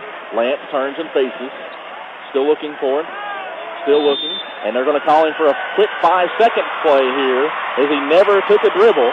And it's going to go back over to Adair County. And this is going to be a big defensive stand on the other end for Grayson County. Yeah, you hate to come out of a turnover or come out of a timeout and commit a turnover as Grayson County did. Fudge on the right wing. They're looking down low for Blue. Devaney with a good job fronting to Sandusky. Back out to Fudge. Fudge on the right wing working against Travis Johnston, the 3rd region player of the year. Right side, Sandusky. Looking, now goes out to Fudge, top of the key, to the free throw line. Hands off Sandusky, 3 on the way. It's short, and the rebound is long. Comes out, it's on the floor. Johnston goes to the floor and hands it off to Buckler, who's fouled. Hustle plays all game long have went to Grayson County, and that time no different. Travis Johnston, I mentioned the 3rd region player on the year, diving after that loose ball. Trying to wipe his mouth a little bit. Took a pretty good shot. That's team foul number 7. Why are we not going to shoot it? There we go. Yeah, they're going to signal that now. That was the personal foul first on Tristan Reese. So they're going to walk the length of the floor, and Grayson County shooting a 1-and-1. I don't remember who had the basketball. Cougars on the, I believe it was Buckler, but they may have called it on the floor against Travis. I know who's walking to the free throw line. Travis Johnston. The Cougars on the season a 71%. Now we're going to have a conference. They're going to say, and they're pointing to Bennett, so they're going to send Bennett to the free throw line. So on the season, Travis is a free throw shooter 74.5%, Bennett Skaggs 75.3%. And we start the parade, folks, and what we hope Grayson County can capitalize on. Skaggs rolls in the first. Big free throw there, and Bennett will have one more. Skaggs towing the free throw line. Shot on the way. Good. 37-29. Grayson County in front. 4:35 to play. Fudge on the right wing for Adair County. Goes to Helm. Helm drives baseline. Hands it off to Sandusky. Looking down low for Blue. Has him on the paint. Turns. Faces the basket. Has his pass kicked away by Wes Smith. Taken away by Bennett Skaggs. Big defensive play that time by the Cougars. Yeah, that time Blue giving it up when he probably should have forced the action. Right side to Bennett Skaggs. Bennett looking down low for Aaron Davini on the post. Bennett turns and faces Blue. Backs his way under. Fakes on Blue. Goes up. Has it blocked. And Blue tips it over to Fudge. Mann should have taken that shot against a much taller Blue in that type of situation. Yeah, difficult shot that time. Top of the key three by Fudge. Air ball, and it goes out of bounds. It's Grayson County basketball. Fudge has made his fair share of threes this year, but does not look very comfortable shooting them here today. Adair County with the press. Wes Smith with the basketball. Working against Fudge. Fudge has 3 personal fouls. He can ill afford to pick up that 4th right now. West into the paint. Goes to Buckler. Right corner. 3 on the way. It is just short. And the rebound to Ballou, weak side. Nice penetration by Wes Smith in the kick out. Good look for Buckler. Couldn't make it to go down. 3:27 to play. Left side, Reese. Dribbling to the left wing to Helm. And now to Reese, baseline. Drives, spins, has it blocked. Travel called before.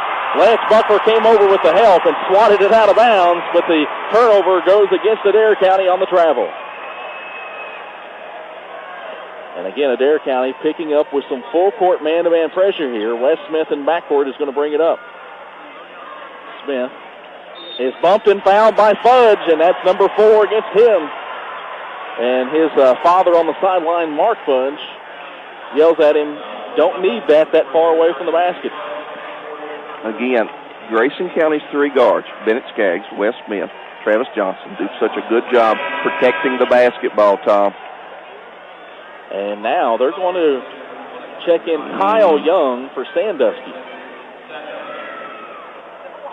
And so Wes Smith steps to the free throw line. That was team foul number 8 against Adair County. So still a 1-and-1 for Grayson County. Wes 1 of 2 today at the line. Make it 2 of 3. Have capitalized on both front ends of the 1-and-1s. Got to do that. We've talked about it all year long. You can shoot whatever percentage you want from the free throw line, but that percentage in the 4th quarter better be pretty good. Wes, this one rolls all the way around the rim and off.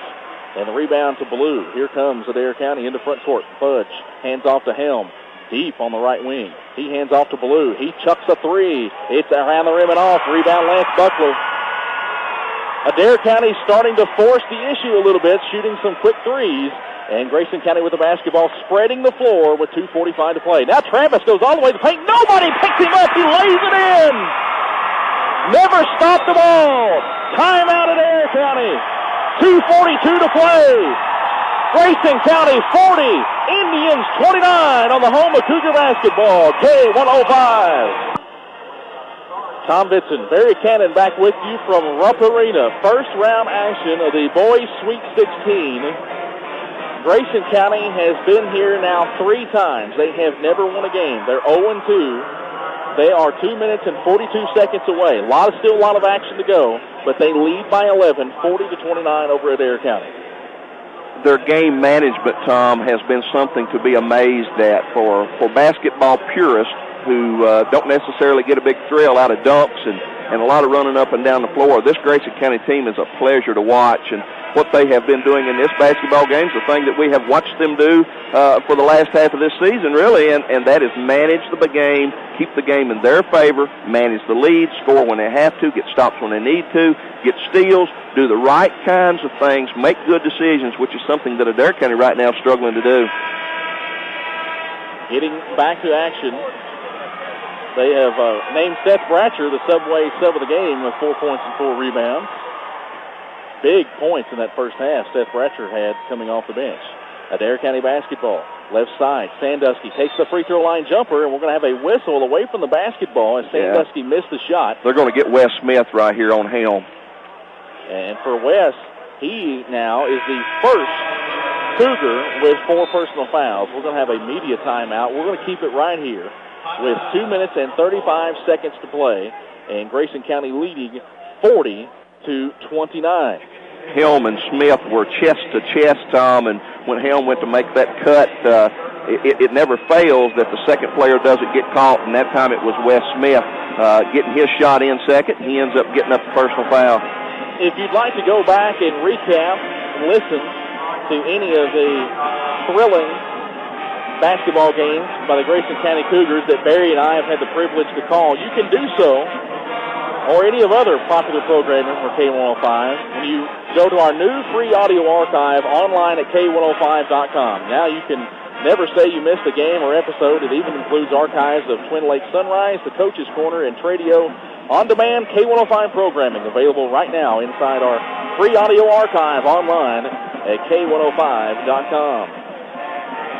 40-29, Grayson County leading Adair County with 2:35 to play. That last foul on Wes Smith was team foul number 5 against Grayson County, so Adair County not yet in the bonus, so they're going to have to continue to work for some shots. And like you and I were talking a little bit at the last break, they're starting to hurry those shots just a little bit. Well, the biggest thing about that foul is Wes is 4th. He's got to come out of the basketball game for a little while.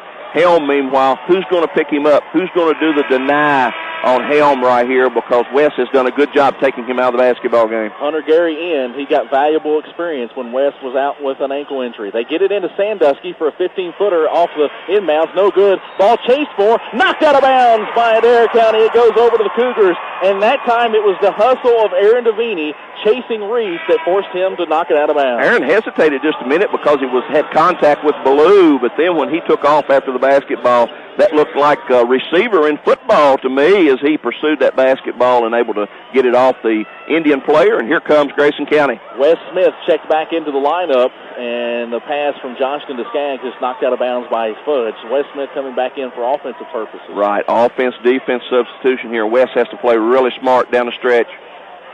Travis Johnston catches in backcourt.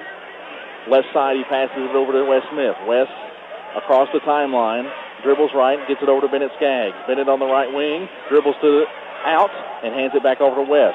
Double team, free throw line to Bennett Skaggs, turns, and gets it back over to Wes Smith. Tell you what, Grayson County's putting this thing on ice, Tom.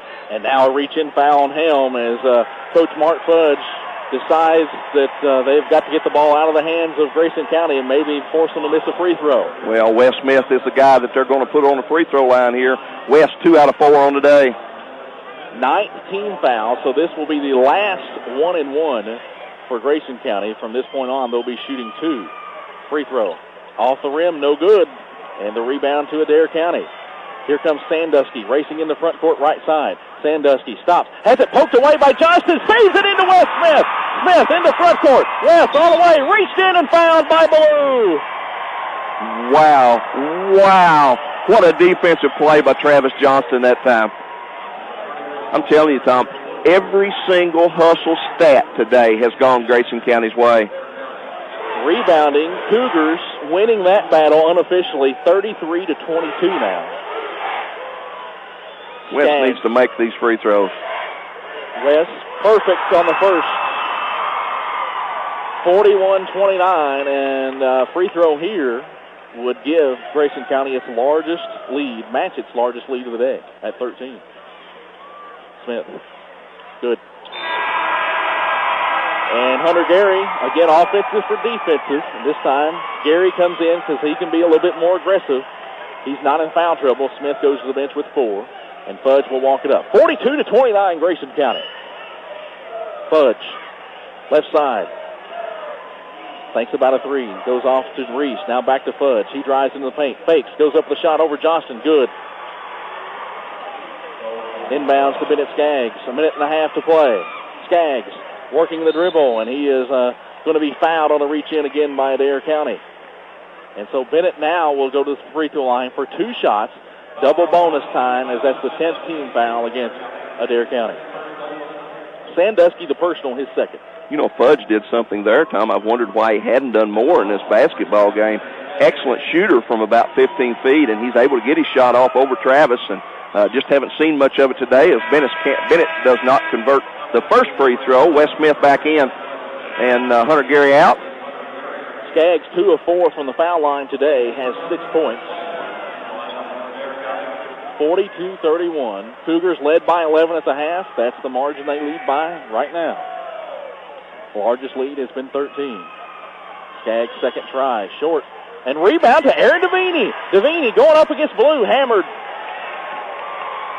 I would have maybe liked Aaron to back that one out. But, wasn't going to happen, though. But it was a strong move nonetheless, and he picks up the 4th personal foul against Darren Ballou. Well, that time Aaron used his quickness, his lower body strength.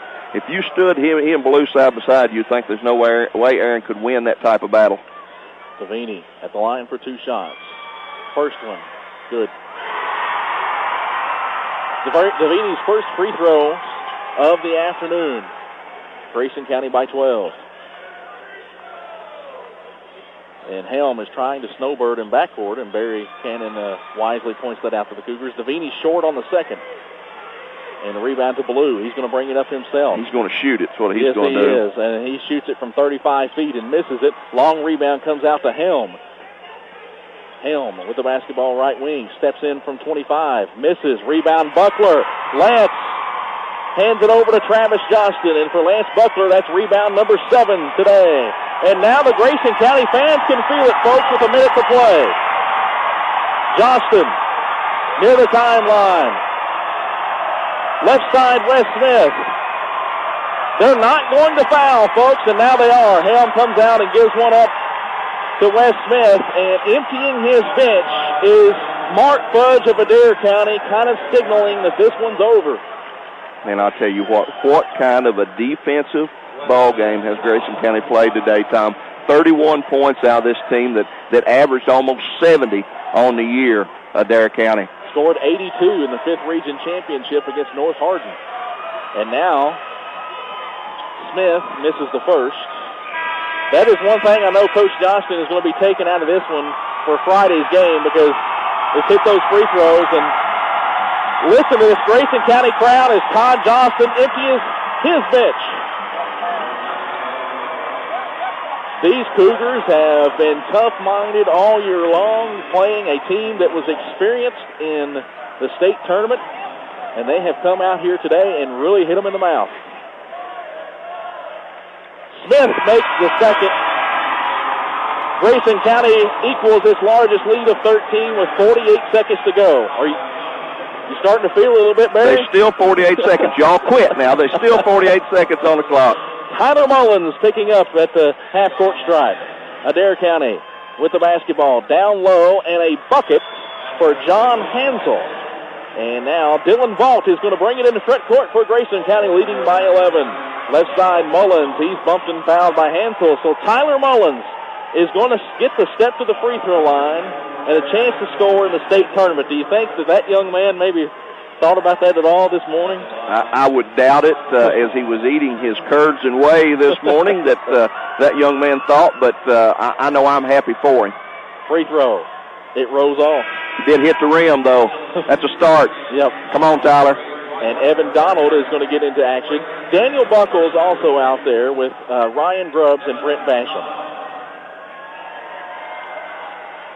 Grayson County, 1993 lost in the first round. 2001 lost in the first round. They are 31 seconds away from getting their first state tournament victory. Mullins misses the second.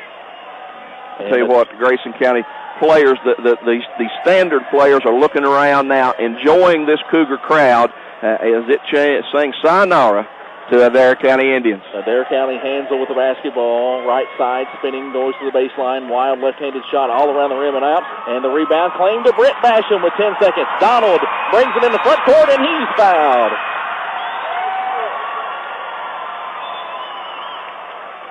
It will be just the second time in 5 tries that Adair County will not advance in the state tournaments when they have gotten here.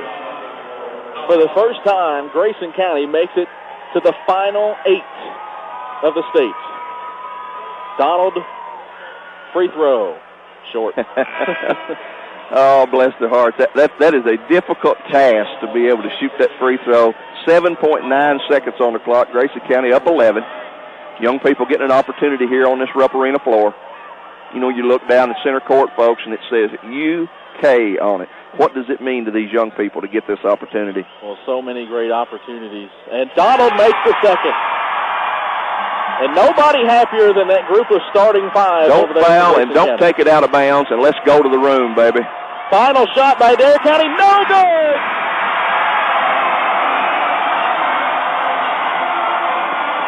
Grayson County, 45. Adair County, 33.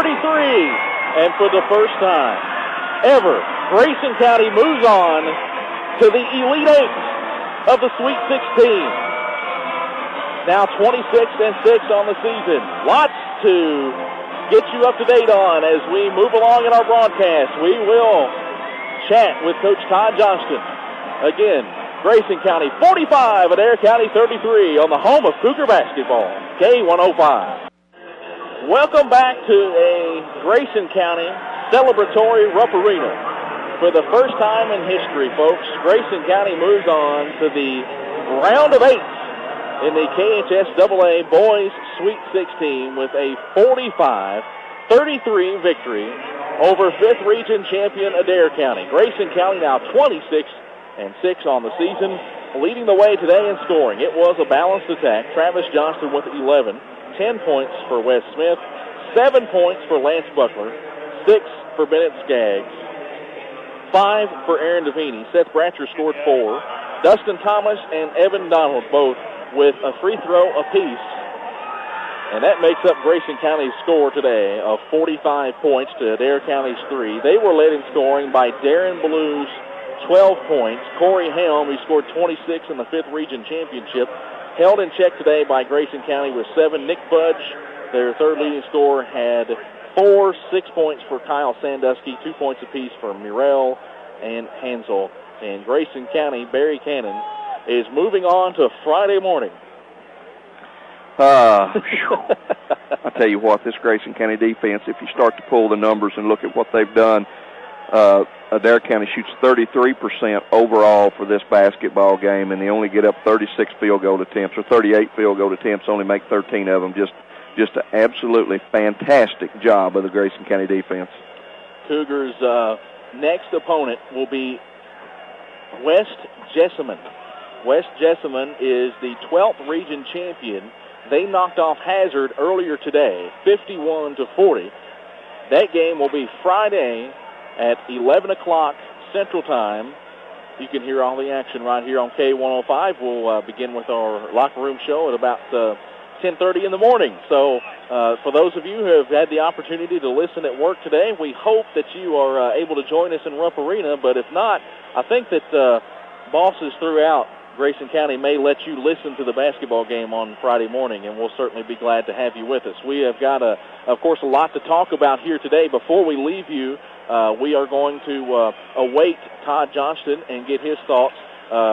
There are obligations by both of the coaches to go to the media room and talk with other members of the media prior to them allowing them to come talk to us. So we are going to fill all the time here for you and talk about this tremendous Grayson County Cougar victory. I, of course, am not an alum of Grayson County, Barry, but you are, and of course, this. What does this mean to you? This victory here today? Well, it's a culmination of a lot of hard work, and I am extremely happy for Coach Todd Johnston. He has dedicated himself to making Grayson County basketball important. He wants the third region to have to go through Grayson County. This is a great step in that direction. It's also a terrific tribute to these young people, how hard they've worked this year, and the kind of success that we're seeing them have now is very fitting. And that doesn't take anything away from a great group of kids at Adair County. Somebody's got to win and somebody's got to lose. Grayson County stood the test tonight, and they're going to have an opportunity to come back and play again. It was an outstanding effort. Again, all the hustle plays today went to the way of Grayson County. They out-rebound 37-25. They out-rebounded Adair County. Just doing a phenomenal job. Lance Buckler had 7 boards. Wes Smith got 6. Bennett Skaggs also had 7 to lead the way. And every loose ball, it seemed like the Cougars were just a step or two faster than Adair County to it. Hustle stats, if we had the ability to track those, I'm going to promise you that Grayson County was 99% effective on hustle stats. And I need to add something in here. Superintendent stuck a bug in my ear, asked us to say, yes, there will be school in Grayson County on Thursday. That's the 19th, tomorrow, on Thursday. I don't know how much you'll learn. But on Friday, no school in Grayson County on Friday. There will be school in Grayson County on Thursday. Well, you know, the popularity of this team just grows by leaps and bounds with that announcement, huh? Yeah, on Friday, I don't know how many businesses may be closed in Grayson County. The KHSAA is going to be very happy because West Jessamine will fill their part of this place, and we will too. Certainly so. The final score again today, Grayson County knocks off Adair County 45-33. We've got the fifth quarter show coming up next. We will dive a lot more into this analysis of today's game, get you set for Friday morning's basketball game with West Jessamine. And it's been a fun ride so far. It continues on from Rupp Arena. Grayson County advancing in the boys' Sweet 16, the fifth quarter show. Our conversation with Coach Todd Johnston and the McDonald's star of the game coming up next on the home of Cougar basketball, K105. This has been coverage of the Grayson County Cougars in the Sweet 16 on K105. Cougar basketball is brought to you by Midway Pharmacy, State Farm agent Dale Woosley, Legacy Golf Course and Restaurant, Key Oil, Foster's Propane, Mid-State Carcraft, Grayson County Judge Gary Logston and Fiscal Court, State Farm agent Carter Harrell, and by Dan Powers GM Center. Now get set for the fifth quarter show featuring a post-game conversation with Todd Johnston and the announcement of the McDonald's Player of the Game next on the Twin Lakes Best Mix, K105.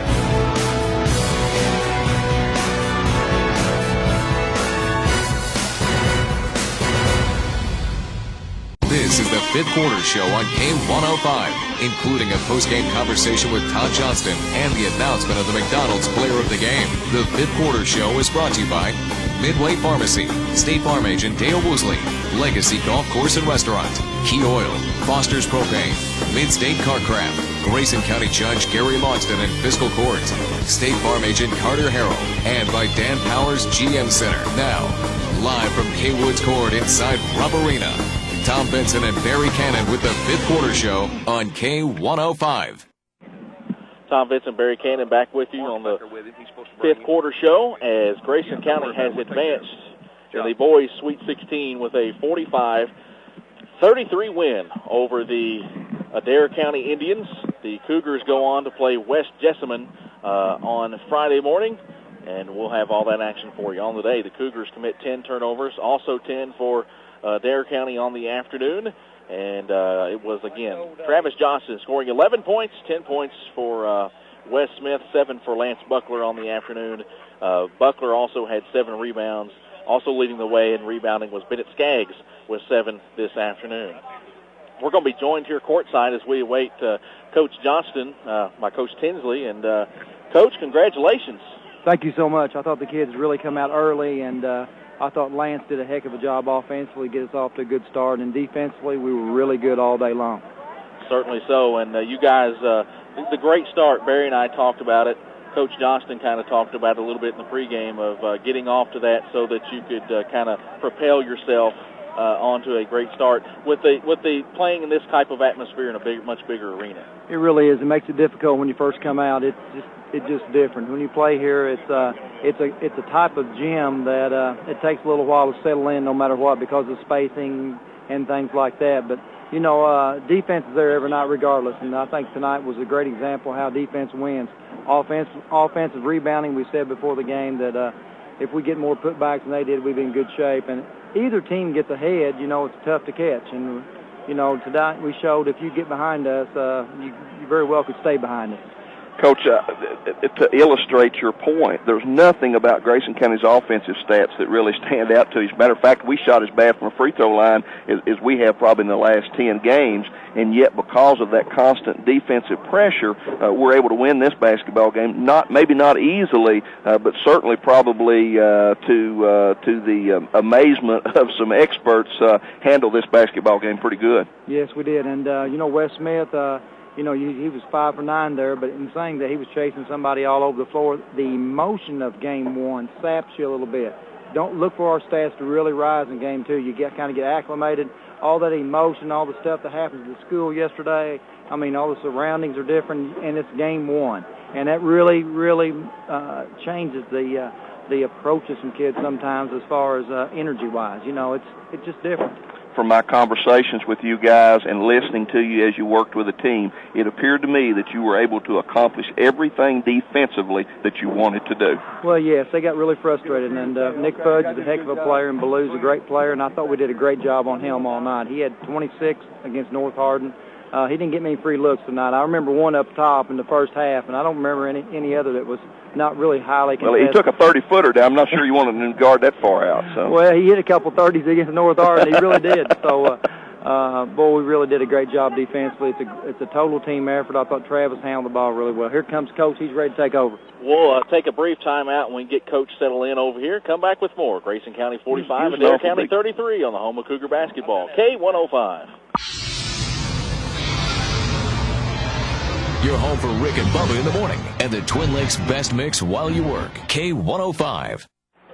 Grayson County's third trip to the state tournament results in a victory for the first time.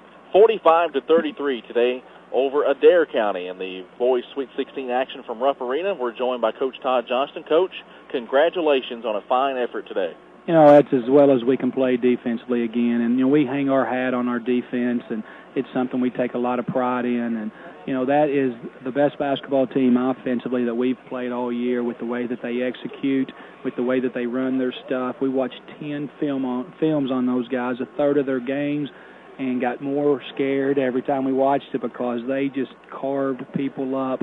But our guys, we spend so much time on our half-court defense. We worked on a lot of different things to get ready for this game, but when it boiled right back down to it, we go to our bread and butter, which is our man-to-man defense, and, they didn't get shots. They didn't get good looks at the basket all night, and they were 2 for 15 from the three-point line.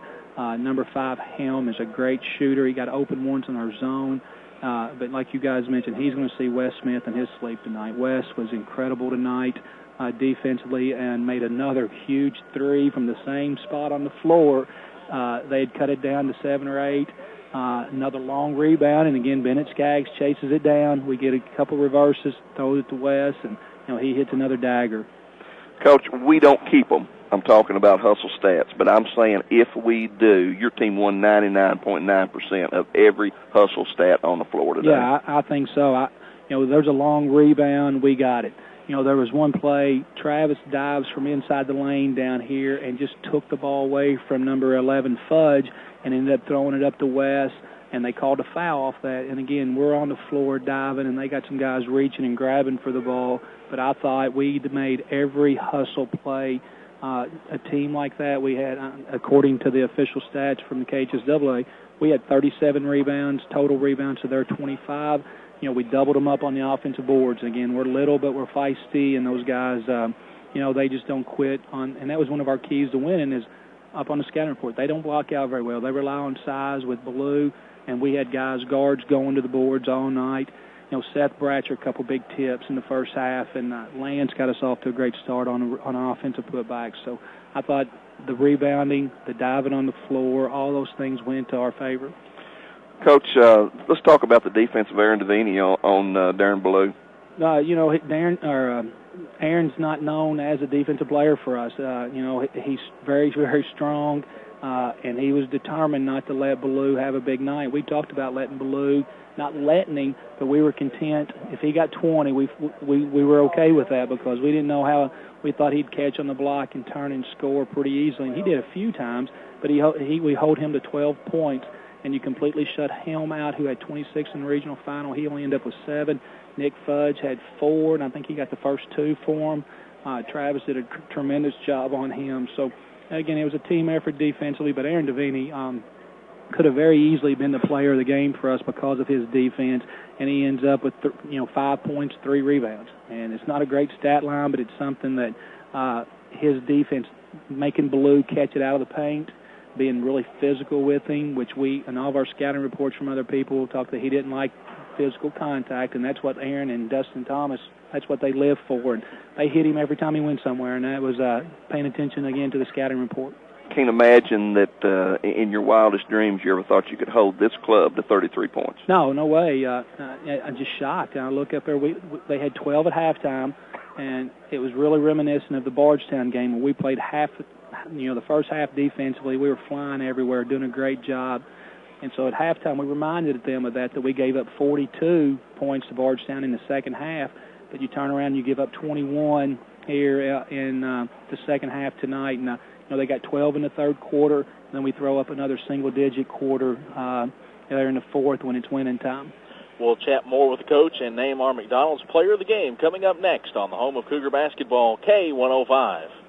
Grayson County Cougars improved to 26-6 today with a 45-33 victory over Adair County in the first round of the boys' Sweet 16 at Rupp Arena. Tom Vincent and Barry Cannon courtside with Todd Johnston, and it's time for our McDonald's player of the game, and we discussed it in the break. We're going to go with Lance Buckler, 7 points, 7 rebounds, and got you guys out to a fantastic start in the first quarter. He hits a 3 at the start. He gets an offensive putback for a layup at the start. And, he's one that chased down a lot of those rebounds. And, again, Lance is one of the few that we have that can go rebound right at the rim. Most of our guys are net players. We play about the net. But Lance can go get it with his length and his athleticism. And, he's a key for us. We have to have him or Tyler Saltzman playing well for us at that 4 spot. We have to have one of them play well. And, again, Lance got us off to a tremendous start. He'd been struggling a little bit lately. And to be honest with you, until this morning, I had not put a fourth, our 4-man, our power forward, I hadn't put either one of them down as a starter. And I told him last night, I don't know who I'm starting yet. We'll decide in the morning when we do our scouting report, and I'll let you know then. And got up this morning, and I made up my mind to go with Lance. And luckily it paid big dividends for us because he was the difference in us getting off to a great start. And we look up, we're up 9-2, and they call a timeout, and they never challenged after. I think, we led the whole game.